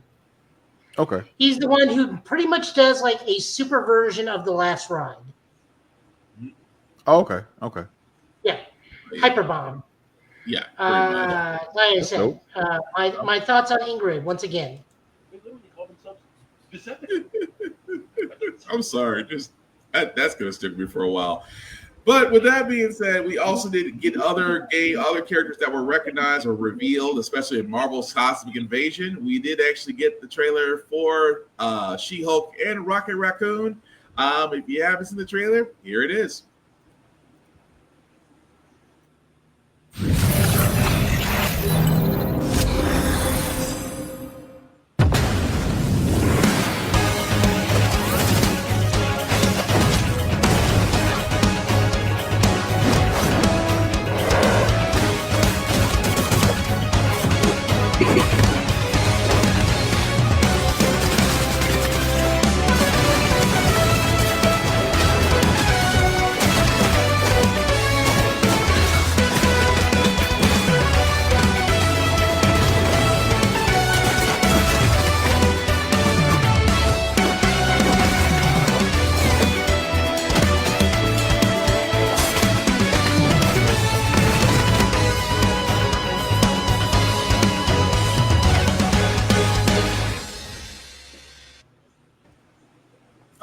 So that was the trailer for the official trailer for She-Hulk and Rocket Raccoon being in Marvel's Cosmic Invasion, along with Nova, Wolverine, Captain America, Venom, Spider-Man, Storm, and I want to say Gladiator. Quasar, thank you. Also being involved in this. Go ahead, Joe. I only have one issue with She-Hulk in this whole thing. What's that? And that is everybody else is in their mid-'80s costume, and She-Hulk is in her current 2020s costume. Shit, that is not 80s She-Hulk. I couldn't tell until you said it. I thought that was her old school, like 90s, 80s cartoon type of, or aesthetic at least. Old school She-Hulk was like a full body purple suit. leotard, or sometimes the Fantastic Four leotard. She usually had. I don't know. I'm not against it just because. I'm not against it. It's just one of those. It's gonna bother me because everybody else is again in their '80s costumes. Mm-hmm. So that's just me. I can see that. Husky, Tafari, any thoughts? Although Rocket, I knew they would draw Rocket that way. The quintessential Rocket from Guardians of the Galaxy is pretty much the roadmap on how Rocket's going to be drawn anyway. So I'm not against it. But I like it. But what did you guys think? I'm curious how many people they're going to add to this thing, because really this is another thing. You have the side scroller, you have Rivals, you got Tokon, and it's just how many characters are y'all adding total, or how long? Are y'all just waiting to see how it does? Like, how much are we in for? Because I'm not trying to support something and y'all just, when the last update's out, it's out. Yeah. I don't know. I would think. I'm sorry. Go ahead, Husky. I'm sorry. Oh, no. If this is the same company that gave us TMT Shredder's Revenge, right? Yeah. I'm pretty sure we're gonna have like a definitive roster for release, and then we'll get stuff like later on or whatever. Just like they did with we got Sarai, Usagi, they added those in case. So we saw those get added in later on. So and they're good at or adding characters and keeping the game, kind of adding things to the game. So I'm assuming we're probably gonna get a definitive roster for the release. And then after that, it'll be down the line where we'll start seeing, hey, here comes Ghost Rider, or hey, here comes Cyclops, something like that to that nature. Yeah, I see that. I think it's gonna have. It might not have a big enough. It might not have a biggest roster for Fighting Souls, but I think it's gonna have a nice roster because again, this is a different Marvel game, and I'm gonna be honest. If this is the strategy they're going with between Fighting Souls, Cosmic Invasion. I'm forgetting another one. I'm forgetting Rivals. If this is what they're doing, hey, it's solid. It's working, and like we were saying before, it's different varieties for each game. So again, if you don't like one, the other two are bound to get your attention.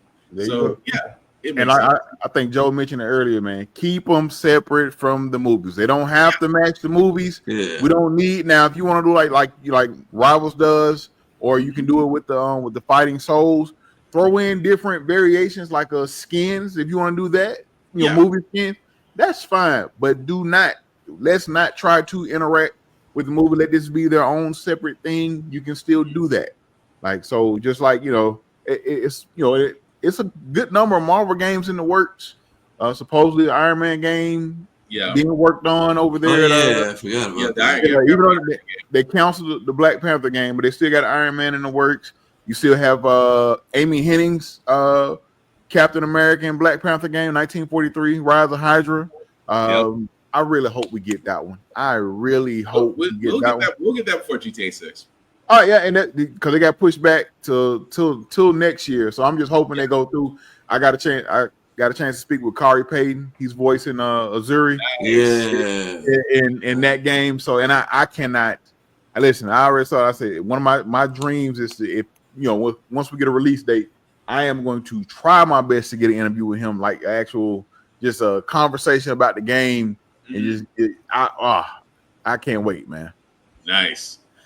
All right. Well, again, like I said, still one of those games that, I think you could say we're in full agreement that everybody wants to play. So, Sonic Racing Cross Worlds. Tafari, you are usually the Sonic expert we turn to, sir.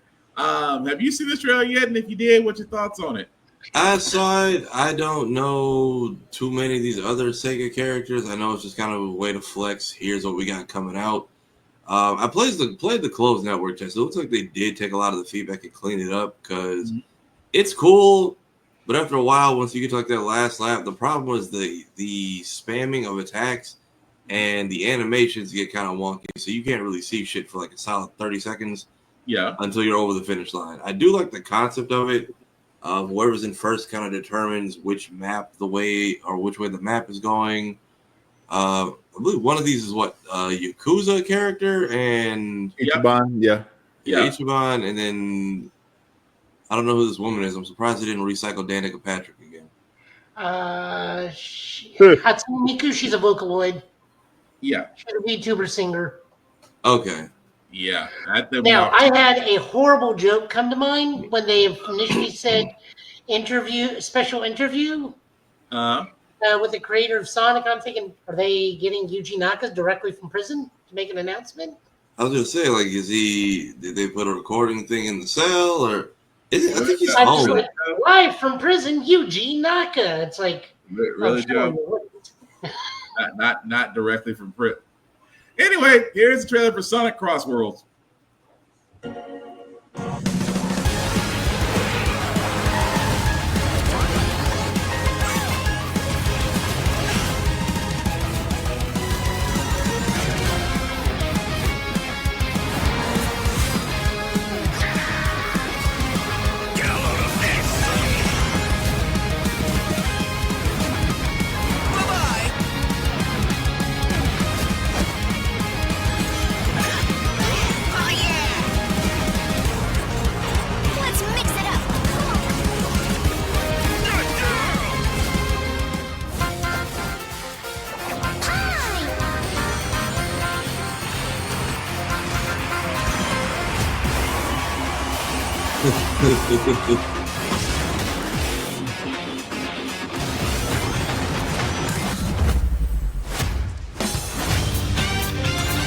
Oh yeah.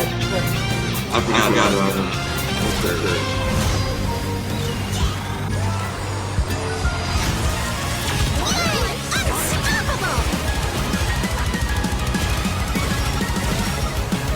Time for me to win this.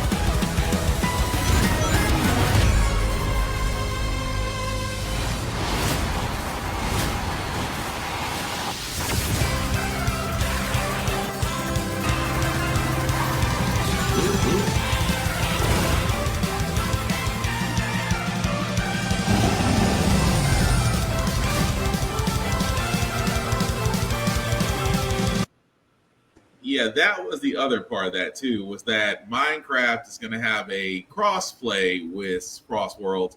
But as you can see, guys, Sonic Race Cross Worlds will come out September 25th of this year.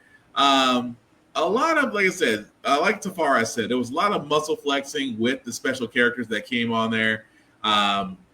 Again, it's if you're tired of Mario Kart 8, you got Sonic Racing Cross Worlds. I didn't know Joker and Persona was under that umbrella.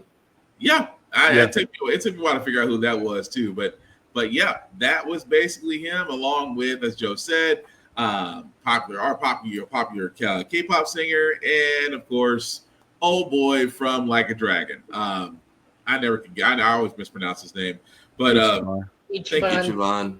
Thank you. So, like I said, it's a nice game worth playing. Tafari, usually whenever it comes to a Sonic and Shadow game, I usually lean to you. Is this going to be one of the ones you're going to be picking up either on or before or on or after September 25th?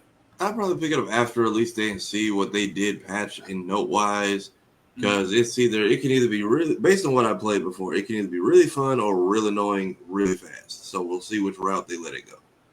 Fair enough. Husky, what about you? I might check it out. I'm always down. Ever since Mario Kart, I'm a good kart racer. It's something I may not be there for a long time, but you jump in for a good time. So yeah. Fair enough. Joe? It's Smash Kart. Everybody's here. No, really. We have a few people that direct from Smash. Steve. No, you're right. Sonic. I mean, all they got to do is beat out the competition of Mario World and Garfield Kart Racing 2. All you can drift. Yeah, even though Mario Kart right now, shout out to Lainey at Geek by Heart, who is streaming on Nintendo Switch 2 right now. I believe she is streaming Mario Kart at the moment. Okay, I have a serious question. It's going to sound bad. Is she one of the 30,000 people playing Cow? She's currently running Daisy. Oh, there you go. She's running Daisy. Like one Daisy in a field of Moo Moo Meadow cows. Yeah, that's a cult. But speaking of things that are just weird, and I didn't think that we would all be on the same page with the naming of this next game. Felt That Boxing has now been changed to Muppet Boxing. Muppet Knockout, Punch Out. Muppet Punch Out. Thank you, Joe. Has been changed to Muppet Punch Out. If you have not seen the trailer for this, first off, be prepared. Second of all, you'll be like us and probably hooked. But this is say what, Joe? I say, Bert, I need my hands taped, Bert. Although this is Felt That Boxing, we've called it Muppet Punch Out. Here's the trailer.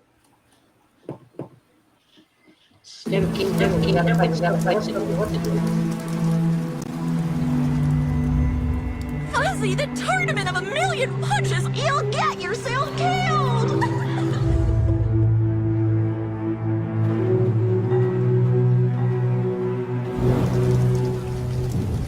All right, you little sack of fuzzy shit. Show me what you got. What? If you're gonna be champ, we gotta transform. Why are you even here? Don't waste my time.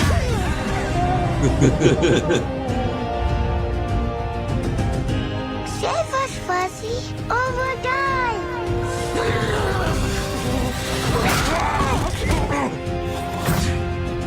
Attaboy.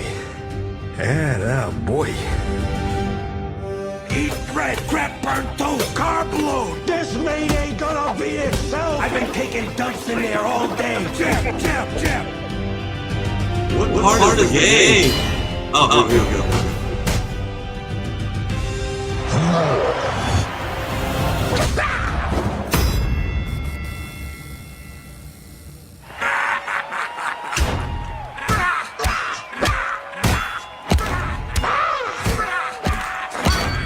Music by Flying Lotus. Oh, I'm sorry. I had to make sure I was laughing so hard to make sure I was muted. Listen. That's hilarious. That is good freaking grief. That is Felt That Boxing, but we call it Muppet Punch Out. Definitely is wish list now, which means that more. I say as we get close to the Video Game Awards, we'll probably get a release date for this, fellas. Is there nothing more that needs to be said about this except that you just want to play it now? I need to see what part. How much of that is cinematic? How much of that is the game? Because listen, I don't know. I can't say animation. This design team, this development team. Yeah. Wow. Right. Wow. All I can sit there and say is when it comes to development of it, I'm hooked. I'm like you said, like Tafara said, the thing as it's jumping between cinematic and gameplay is so freaking smooth. And if that's how the game is gonna play, whoever is their coders need to go to other games. That's all I'm saying. If the transition is that smooth, your coding must be a work of freaking art. That's all I'm saying.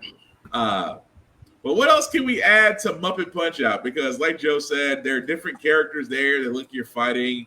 The trainer's crazy, but again, he's supposed to be. He's like a knockoff Mickey from Rocky. I'm pretty sure the plunger was a mini game at some point. Yeah. Listen, if all the trainer does is talk shit and deliver good one-liners, I'm buying it just off that because the whole this meat isn't gonna beat itself like that. Yeah. I dropped loads in that thing all day. Just wow. Which one is Mike Tyson gonna voice? Ooh, that's a good question. Probably the big one at the end. Yeah. I can see that. But yeah, I think fellas, we're all in agreement that we would like to play this. I can't see any cons out of this game outside of the fact that it looks great. It's done with puppets. What was the last game that was done with puppets? I can't Wasn't there that survival horror shooter where you had to go to a Muppet studio and it was kind of haunted? Five Nights at at Freddy's. It was real big for a hot second. I gotta look that up. I couldn't tell you off the bat what that was, but it was. But yeah. But with Felt That Boxing, it just looks great. I don't think we can add anything else more to it. But there were other surprises that we did see at Summer Games Fest. This one had me thinking that we were going to see a Def Jam fight for New York, the way it started. What I did not know, and then of course I will explain the surprise because Tafara found this out before me, that there is a certain common link between this game and an organization we know. But if you haven't seen this trailer, it's called Wu-Tang: Rise of the Deceiver. Okay, I actually missed this one, so. Say what, Tafara? So I actually missed this one when it came on because I was getting out of the car into the house, but I saw you send the name, so. Oh, okay.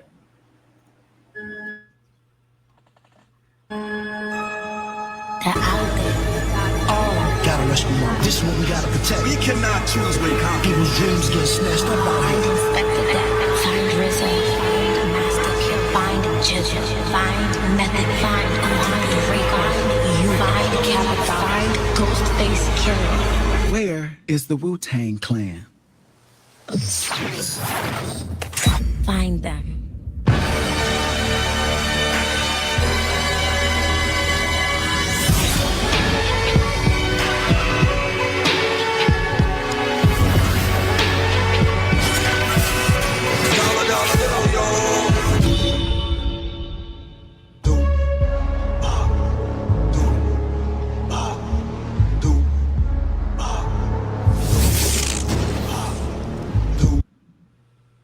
Okay, it's short and sweet, but again, this is Wu-Tang: Rise of the Deceiver. Literally, as you see, presented by Ghostface Killer. Definitely are obviously approved by the Wu. At the same time, you best believe there's a soundtrack behind it. Also, the group that is behind this game is also associated with the 9B Collective. If you've heard me, myself, Tafari, and others talk about this, it's a group out there that's behind a lot of things that are behind the scenes. And this, I really didn't think this is one of them, but I can actually see their influences behind this. But that being said, we did see a little bit of gameplay, a little bit, and I'm not knocking it. But off the title alone, gentlemen, does it make you consider wanting to play this game? Yeah, the gameplay actually looks pretty good. Wu-Tang is going to like their final tour or whatever right now soon, aren't they? Yeah, they're about to do their final tour. Yeah. So yeah, this will be a nice way to go along with it. Not sure I'm hoping they sell some kind of physical because it'd be great to take it to a show and get it signed. But yeah, they've always been kind of in the nerdy-esque culture. So far the gameplay looks smooth. It's kind of what I was hoping from the last Ronin game. We still don't have updates on. So yeah. It seems like it'll be good though. I'll probably definitely give it a spin. Yeah, I'm definitely hooked. Husky? Yeah, same. I'm going to support it regardless, but it looks fun. Looks like it's going to be good. It's an co-op RPG. I love a good RPG, so I'm here for it. I'm here, and like so I can't remember who mentioned it, but the soundtrack is going to be a banger, just off rip. So absolutely, definitely, yeah. So cool, Joe. Oh yeah, no, I'm definitely grabbing it. Yeah, I mean, I'm not gonna lie. That's the one. It's the one time I wish they showed more in the trailer for me to get hooked on. But let's be honest, it's Wu-Tang. Wu-Tang is for the children. So I mean, if you don't know what that is, that means you are way too young and you need to be educated. That being said, 3 more trailers, guys, before we call tonight. I start with this one because again, Omnimusha: Way of the Sword. We've talked about this on this show multiple times whenever there's something, any more information comes out about this. Husky, have you seen any trailers for Omnimusha: Way of the Sword? I saw the one today, and I think I saw the one they showed at whenever they revealed it, what have you. But yeah, I saw the one today. It did look pretty good. Yep, it definitely did. But for those that have not seen it, here's the trailer.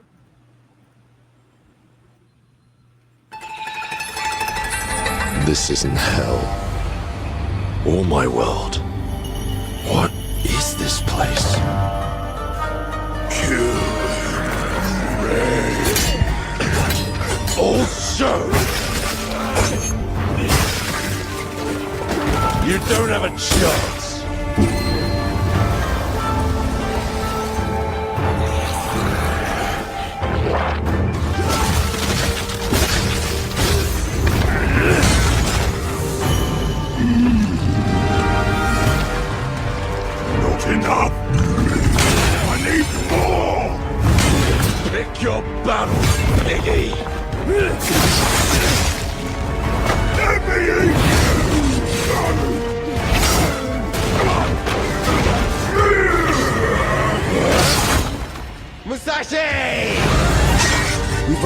the same thing, Musashi. But there's only room for one at the top. And it won't be a coward who runs from jewels. Words never did work between us, did they? Sasaki Ganryu.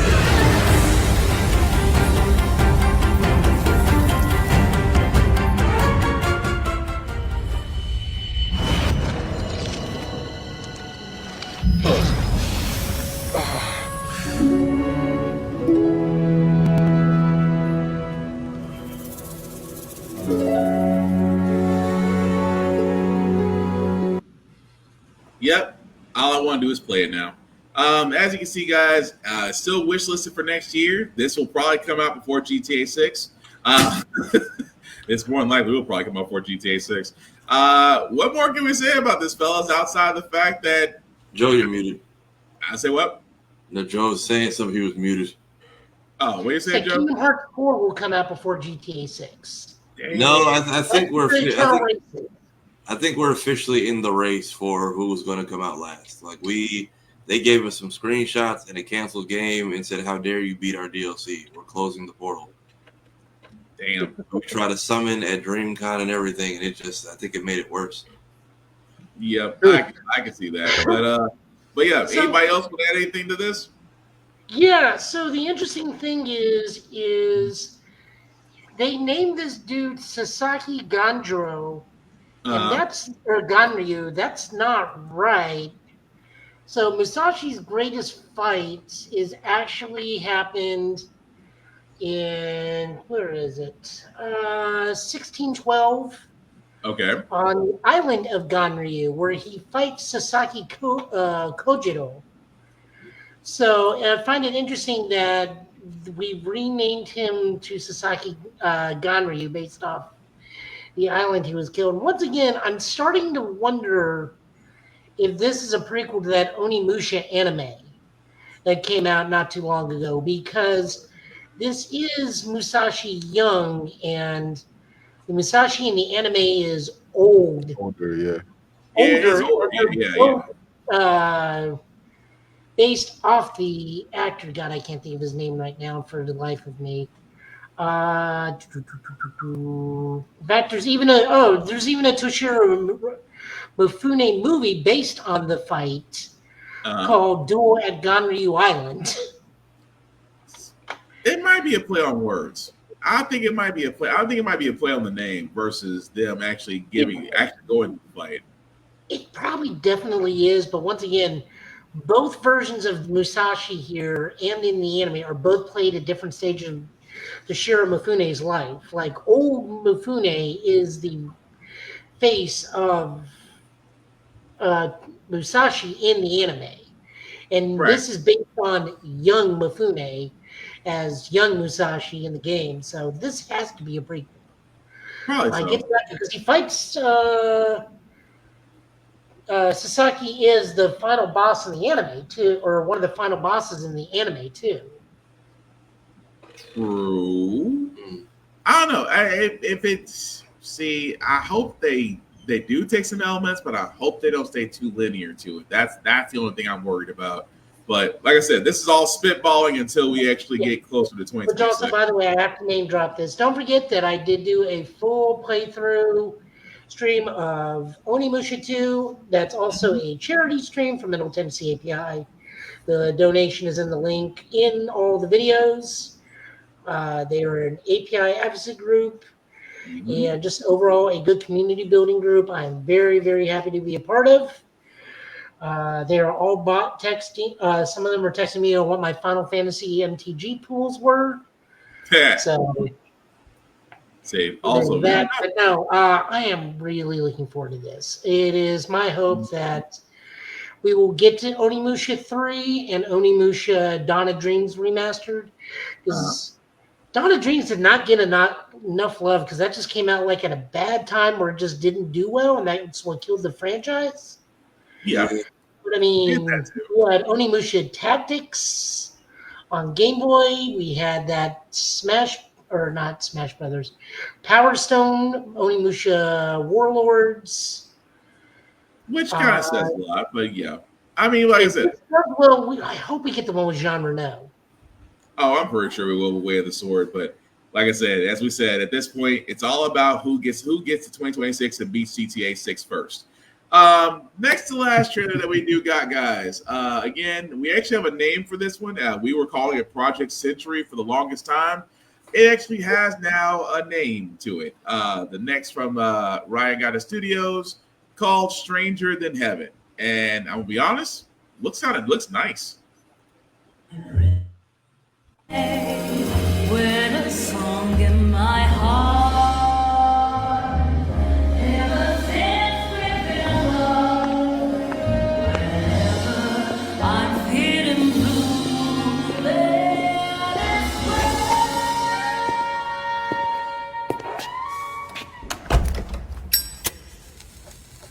Mm-mm.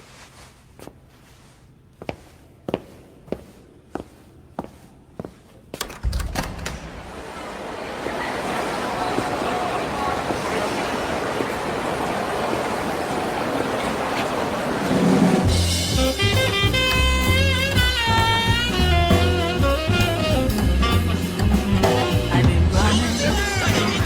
running, no words to speak. It's time I close my eyes till the oh yeah. There used to be a time with the light and the laughter.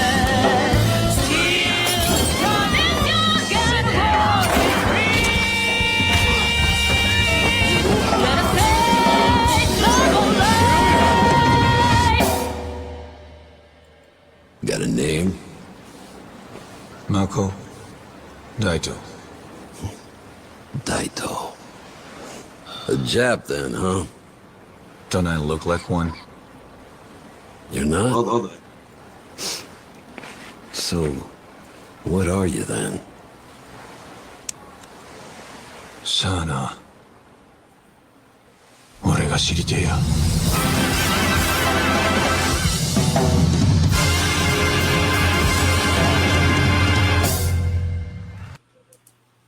All right, guys, and that was the trailer for Stranger Than Heaven. Was formerly known as Project Century. Is the next game from RGG Studios. If you don't know who they are pretty much behind the Like a Dragon series and Yakuza. This is basically going to be based in 1943, so it looks interesting. The gameplay looks great. It's definitely going to be some hard combat. But what are we thinking, fellas? It's Mafia the Old Country, but Japanese. Pretty much. There you go. That's it. It really looks good. I've played a few Yakuza games, so yeah, definitely be checking it out. All right, Joe. This is unfair bias upon my opinion. Okay.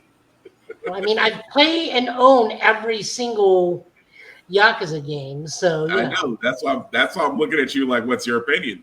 Oh, I'll definitely get this. This looks fantastic. I wish we had grabbed the Japanese trailer. That probably would have been even better for the music. 1943 though.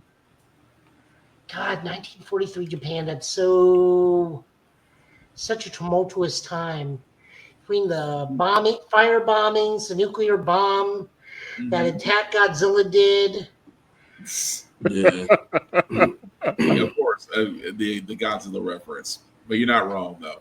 But no, it does look pretty. It does look pretty cool though. But go ahead, Joe. I'm talking about the -1, not his attack in 1954. I forgot. By the way, that is getting a confirmed sequel. I don't know who it's going to be, who Godzilla is going to fight, but I forgot. -1 did happen during the 40s. That's exactly right. Just regenerate into the Godzilla that supposedly is the original Godzilla. So yeah.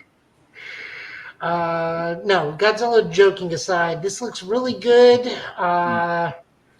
We're definitely going to have to fight some Americans. I know that.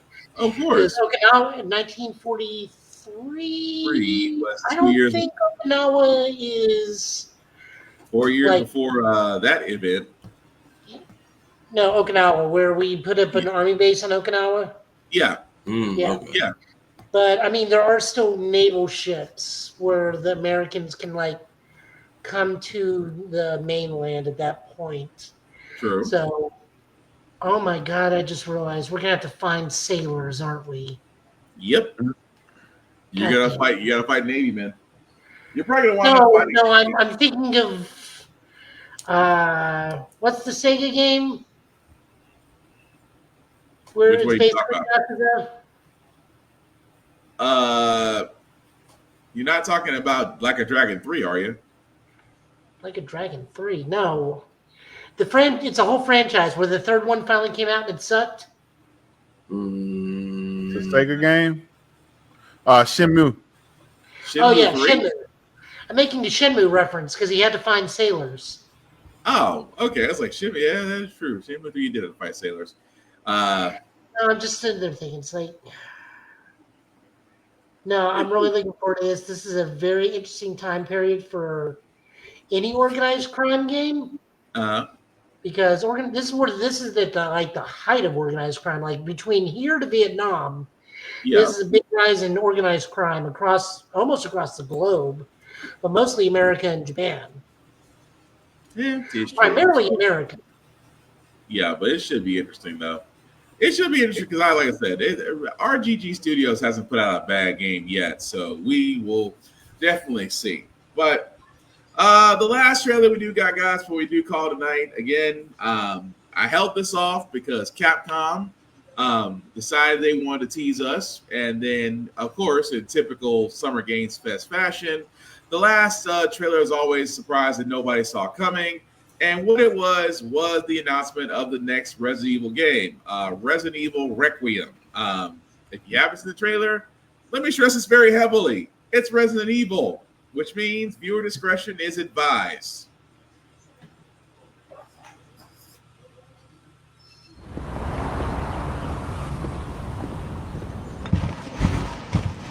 Sir.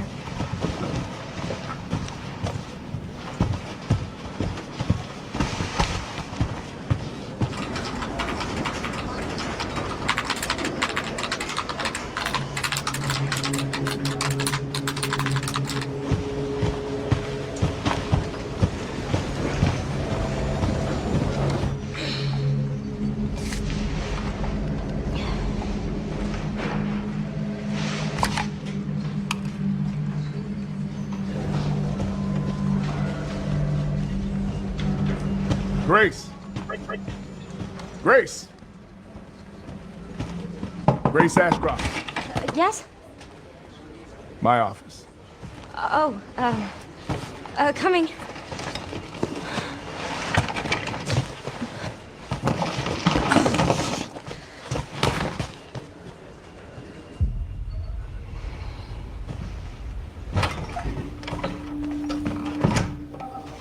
If this is about the report you asked for yesterday, it'll be ready in 3. No, 2 days, tops. Put a hold on that for now. We found another body. One that exhibits the same pathology as the others we've been investigating. Now, I need a good technical analyst on this. Okay.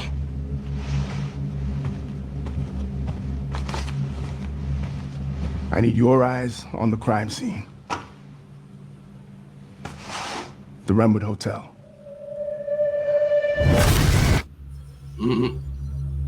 I know that's where your mother was murdered. Alyssa died 8 years ago. Perhaps it's time for you to face the past. Grace.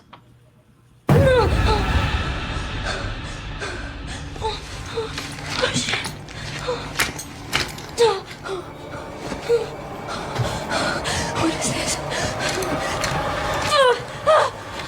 Hey!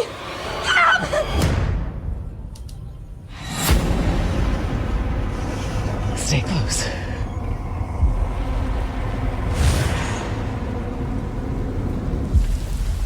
They're coming.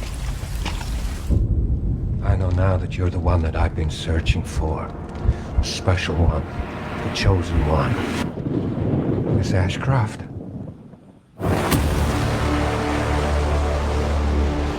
Investigating all these strange deaths, huh? We need to keep our voices down. Have you seen the same shit I've seen? Please know that you are my hope. Everyone's gone. Stay away from that!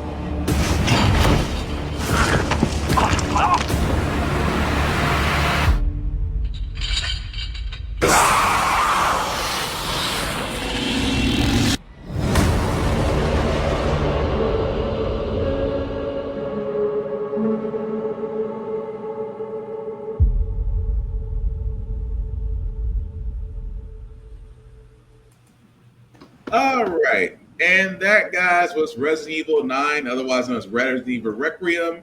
As you can see, will still be GTA 6 coming out next year, February 27th of next year.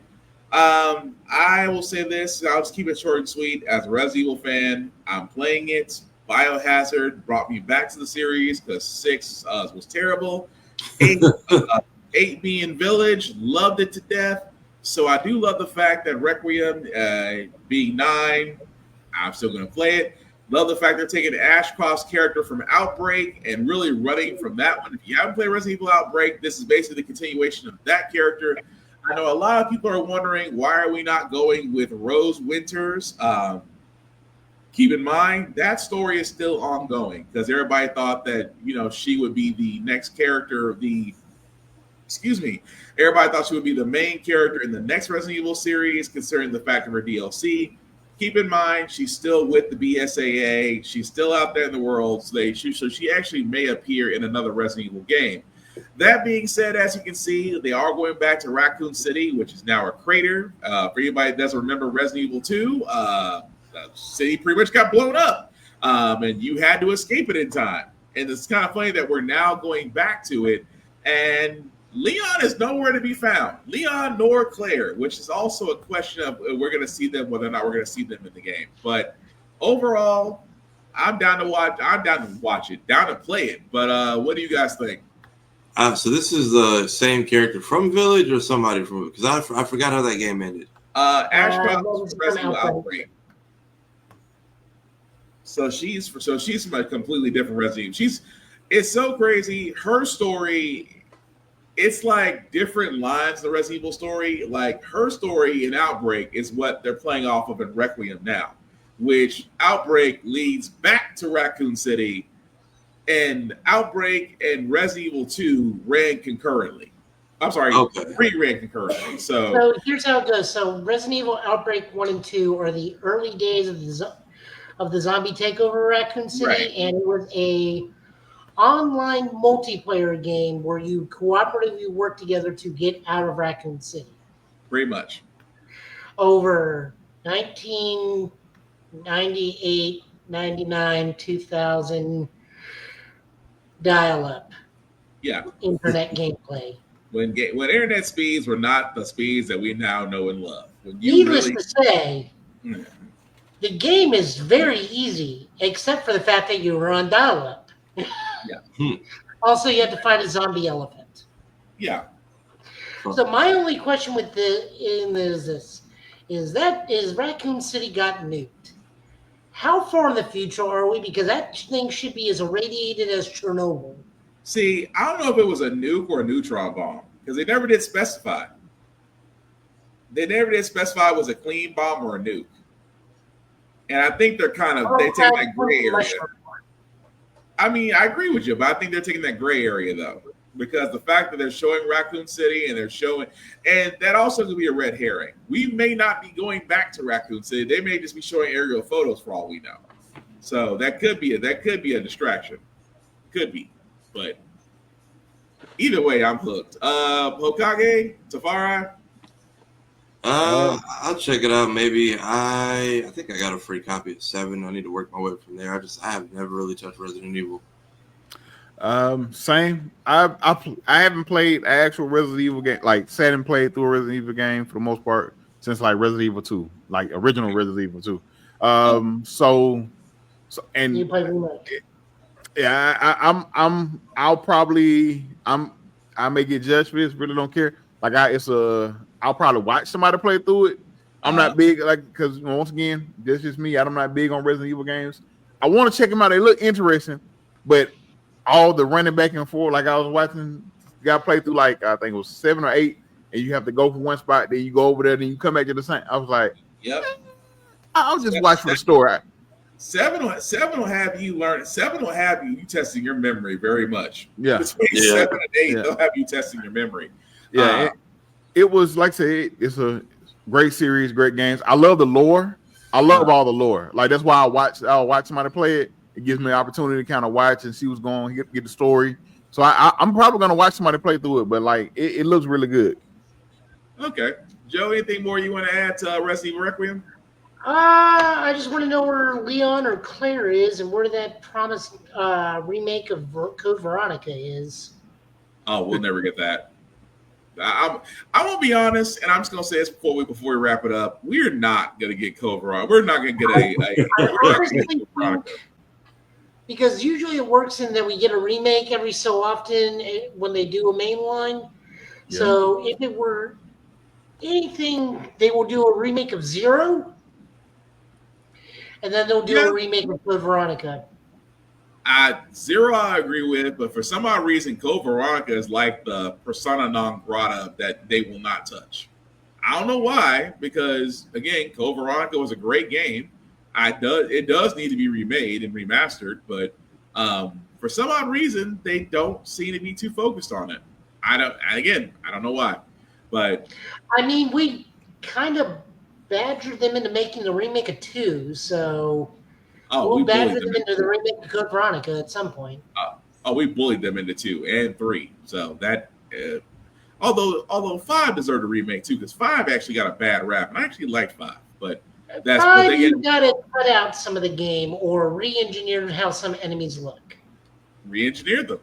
I'm okay with that, but again, that's a whole other discussion. We'll be forever and a day on. But that being said, guys, that's that boulder punching mini game a little bit more fun. That was unrealistic. But anyway, that being said, that's the trailers that we already covered for that also. But that's the trailers we're covering for Summer Games Fest. Again, guys, there were I know a lot of people are saying, but there are other things out there. I understand. But here's the thing. In 2 hours, they went through nearly 50 plus games. We barely got through 12 trailers in 2.5 hours.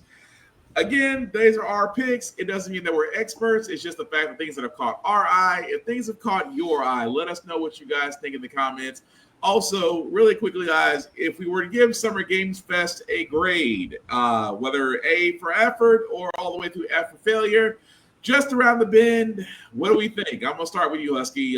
Grading Summer Games Fest, was it A through F? What do you think? I'll give it a solid B. Like there were some really good games, really good. We didn't get. I know a lot of people they expect those big AAA games and trailers and things of that nature. But I thought it was pretty solid. We saw a lot of good games. They didn't have a lot of AAA bases, but we still saw a lot of good games that we knew about. Some games we didn't. Like we showed some Mafia Old Country. Also brought up Death Stranding 2. Like a lot of good games were shown, so I give it a solid B. All right, Tafari? Yeah, I give it a solid B plus. I came out with more than I expected. Ended up liking a lot more than I expected to as well. Also, notably, some of the stuff they clearly did fix from Sonic Racing Cross Worlds. Nice getting updates on when some games are actually coming out. Finally getting release dates. And then we still got 1,000 other things. So yeah, just bring back E3 at this point. Let them get like one last one and call it a 20th. Fair enough. Joe? I would love that. I give both of them a B. I mean, we had standout moments in the end, but there wasn't really anything. There were very few things that I was hyped for, either one of them, aside from the endings.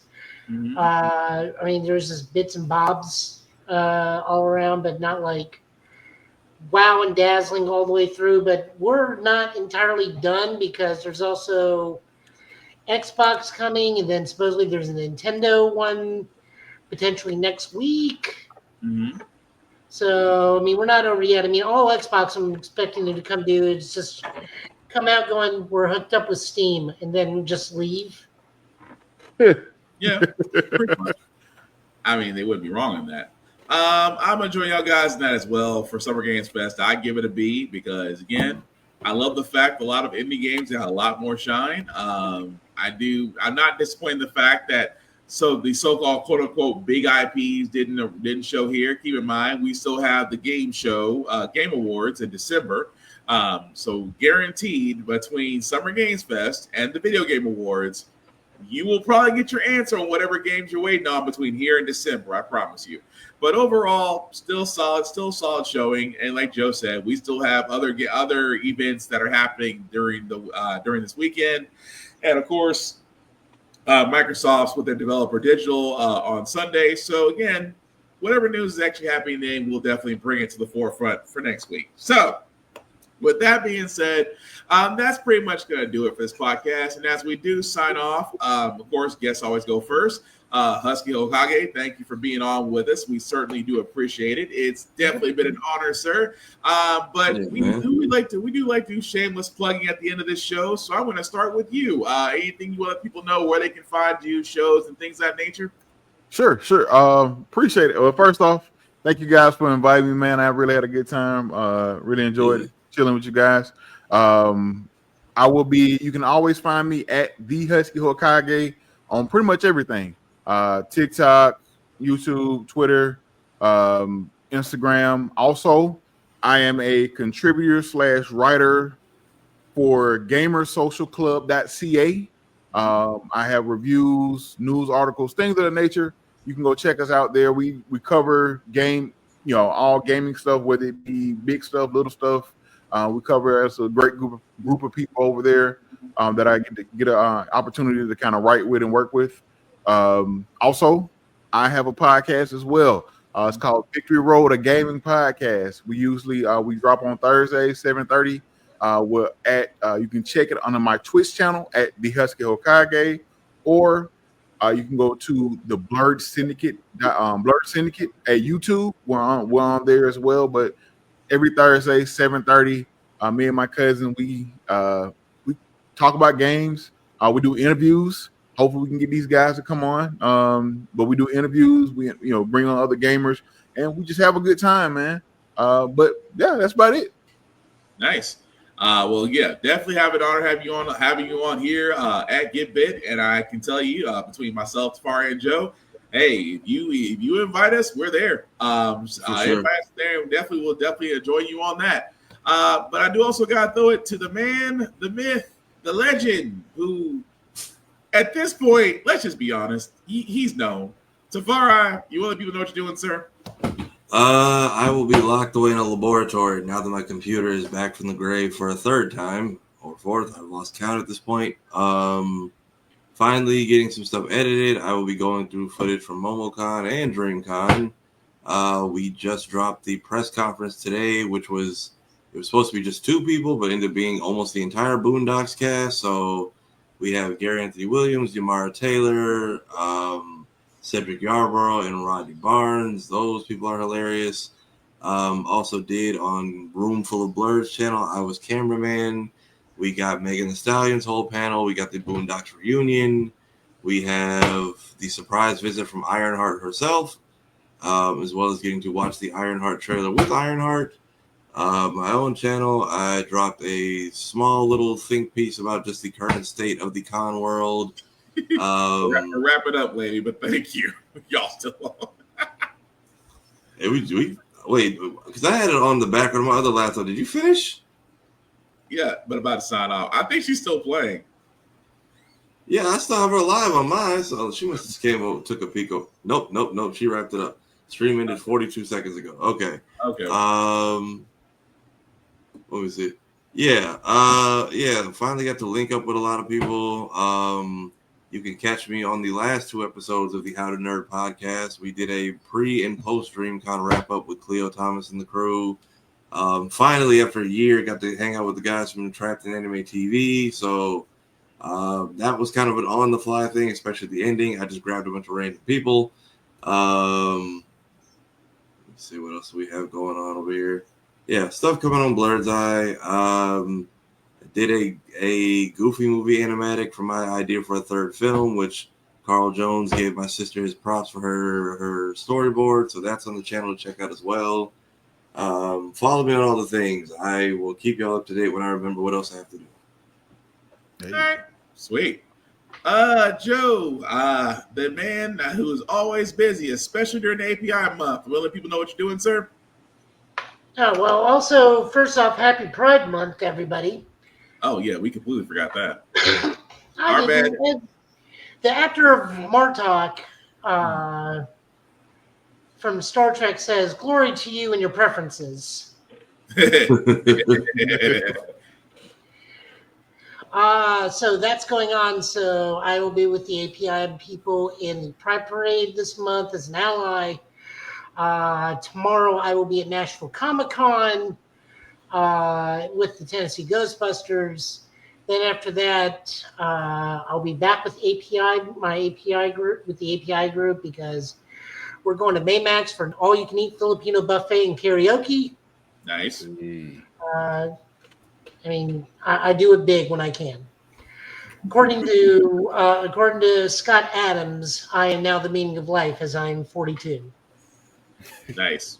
That I got to chuckle at all means we can all be friends. We're back to streaming Mech Warrior hard mode. I've already gotten taken out multiple times in a single mission because I kept letting one singular medium mech just harass me while I'm taking out the larger mechs. So plan is take out the real big guy, then take out the little guy. Then we take out the medium. Then we take out the slightly bigger guys. Makes sense. That's how that goes. But I'm always underweight because I'm always going to run at least one hunchback in that group. Because the hunchback puts in the work. Other than that, I'm on vacation, which for me means go do adult things I can't do because I'm at work. Sounds about right. Yeah. Monday, I got to go get 4 different vaccinations, so I'm going to be dead to the world at least till Wednesday. Why 4? HPV, hepatitis B, Updated TDAP, and COVID. Updated shots. Like, if they can offer it to me, I'll take it because I don't want to get anything because of where I work. Right. For all those that don't know, Joe is a healthcare professional, so safety is paramount. Literally. Yeah. Thursday, I got to go get teeth worked on. And then Friday, we're right back here. So, yep. When I go get my real ID, because at some point I'm going to want to be able to travel, I'm sure. We all got to do that stupid stuff, but you're right. Yeah, I got to remember to go back to the house and grab my copy of my birth certificate. Yep, they still give COVID shots. They still give COVID shots. Go to CVS, see if you can grab yours. Yep. What else do I got going on? God only knows. I'm so tired. Hi, Christy. As a fellow healthcare worker, you do not want work cooties. Yeah? Yeah. No, you don't. You do not. I am working on some Final Fantasy based themed commander decks because I'm playing at a card shop with helping out my local card shop because, shop local. Shop local, play local. Other than that, just cooking my Korean food and living a small, meager life. All right. Thank you, Joe. Before I do get to myself, like I said, shameless plugging as I usually try to do. Shout out to Rick's Comic City, Nashville's number one place for comic books, for mangas. You name it, they have it. Definitely check them out in their Nashville, Clarksville, Tennessee locations. Also at rickscomiccity.com. We showed them love because they show us love here at the Give It Podcast. Again, if you are in the Middle Tennessee area, definitely check them out. If you are not in the Middle Tennessee area, guys, as Joe said, shop locally, support your local comic stores, support your local libraries, support your local bookstores, support your indie writers, support those because, again, those that do not have Amazon or Starbucks backing need our dollars, our patronage. And I can go down the list of independent comic book writers of Midnight Comics, of Concrete, Ace Blade. I can keep going down that list, but I would all night. So again, guys, support the indies, support local, shop local. And if you are in Milton, DC area, definitely check out Rick's Comic City. Also, check out APR TV. Why? Because shows like ours are on APR TV. You can definitely check them out at alwayspressrecord.com, either on the Roku or the Amazon Fire app. And check out the many other shows like Bird's Eye View that is also available on APR TV. And trust me, it's just like Tubi, except it's for us. And speaking of things that are for us, blurredstation.com. We have been talking about this, guys, for going on the better part of a year now. We want to support this because this is basically our table of programming, our television shows, our movies, our anime, things of that nature. But the most important thing about it is, guys, we want our patronage and our dollars to go back in our pockets. And we can do that through our own original programming. And that's what Blurred Station is all about. Definitely check out blurredstation.com, select the Join Now button, select the Blurred's Eye View Affinity membership, select anybody there, and it is $10.99 a month to stream Blurred Station. $10.99 a month. You can't do that with a stick. And we can actually run this up. We can actually run this up the same way we run up Tubi, except Tubi is owned by the same guy who owns Fox. And trust me, that if that is not the Darth Vader of media management, I don't know what is. So again, support blurredstation.com. As for myself, guys, again, support the blog, support the Give It podcast on all socials, Facebook, YouTube, Twitch, TikTok. Also with myself, Black_Spartan615 on the socials. You can like, share, and follow me there. Just don't make it weird. I don't want to have the habit of blocking people. The shows outside are still running on. How the Frack We Got Here is still running every Wednesday at 7 p.m. Of course, Give It podcast every Friday at 8:30-ish. Still doing the streaming thing. I just finished streaming Doom the Dark Ages. Love that game. I'm getting back to my forever nemesis, Final Fantasy VII Rebirth, before I hop on the RoboCop and the other games. But definitely check me out under my handle, Black Spartan, of course, on YouTube or on Twitch. Definitely like and follow me there. At the same time, guys, I forgot Nashville Comic Con is tomorrow, June 7th through the 8th at the Nashville Fairgrounds.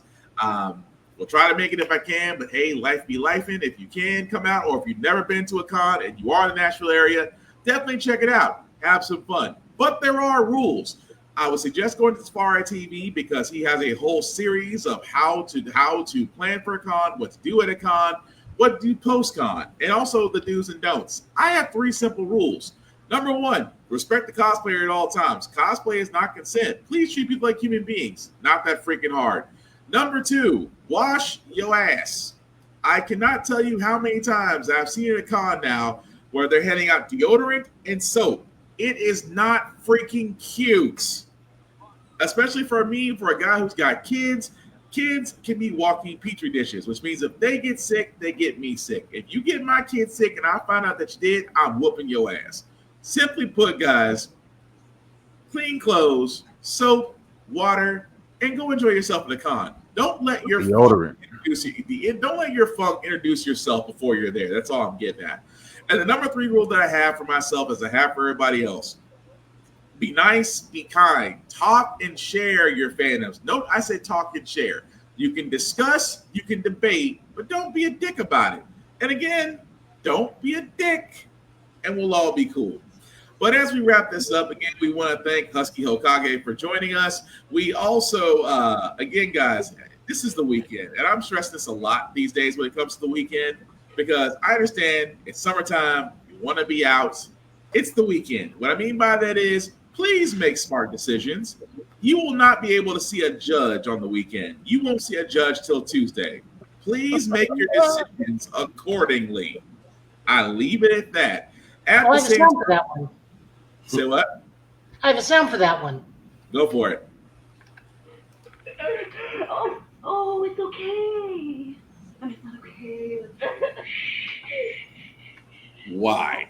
Why, Joe? Why? That also being said, you know what? I did ask. That also being said, guys, don't doom scroll. Please protect your peace. Go outside and go enjoy life. Please get away from the doom scrolling. Check on your friends, a call or a text, especially during this month, not only because it's Pride Month. Shout out to our LGBTQ plus brethren out there. It is also Men's Awareness Month, which gives guys, you are not alone. I cannot stress that enough. As men, we don't really talk about our problems. Please, if you are needing help, there are many avenues out there to get help. Check on your people, things of that nature. You are simply not alone. Again, I'd rather be talking to you than go into your funeral. I can't say that enough. That also being said, guys, we will be back here, same Get Bit time, next Friday, same Get Bit channel, with News of the Week. We will talk about what happened with Doctor Who and the reason for that next week. We will talk about what's going on with Black Panther and Marvel Knights, and Mr. Caseta lost his effing mind. And we will also talk about the news of the week. So with that being said, fellas, any last words before we call tonight? Yeah, shout out to the cast of the Boondocks. I got more autographs on the collector set, so now I've got Carl, I've got JD Witherspoon, I got half an autograph and a paw print from Rodney Barnes. Got Gary Anthony Williams, Yamara Taylor, and Cedric. Also, cheat code, if you can, sneak into the vendor hall after they close. People give away a lot of shit they don't want. Just don't make it obvious if security starts yelling. Again, look, that's con knowledge. If you go to a con at the end of the time, and the vendors do not want to take back stuff. Vendors would rather leave with cash than with inventory. And you'll be surprised, and I'm not saying it's a guarantee, but you'll be surprised how much you can get for less if you catch them at the right doggone time. That's all I'm saying. I got like 5 of the same damn jacket. I don't know what I'm doing with all of these. So, see, like in Tafara's case. Giveaways. He walked away with giveaways. I live with women. These are getting claimed. But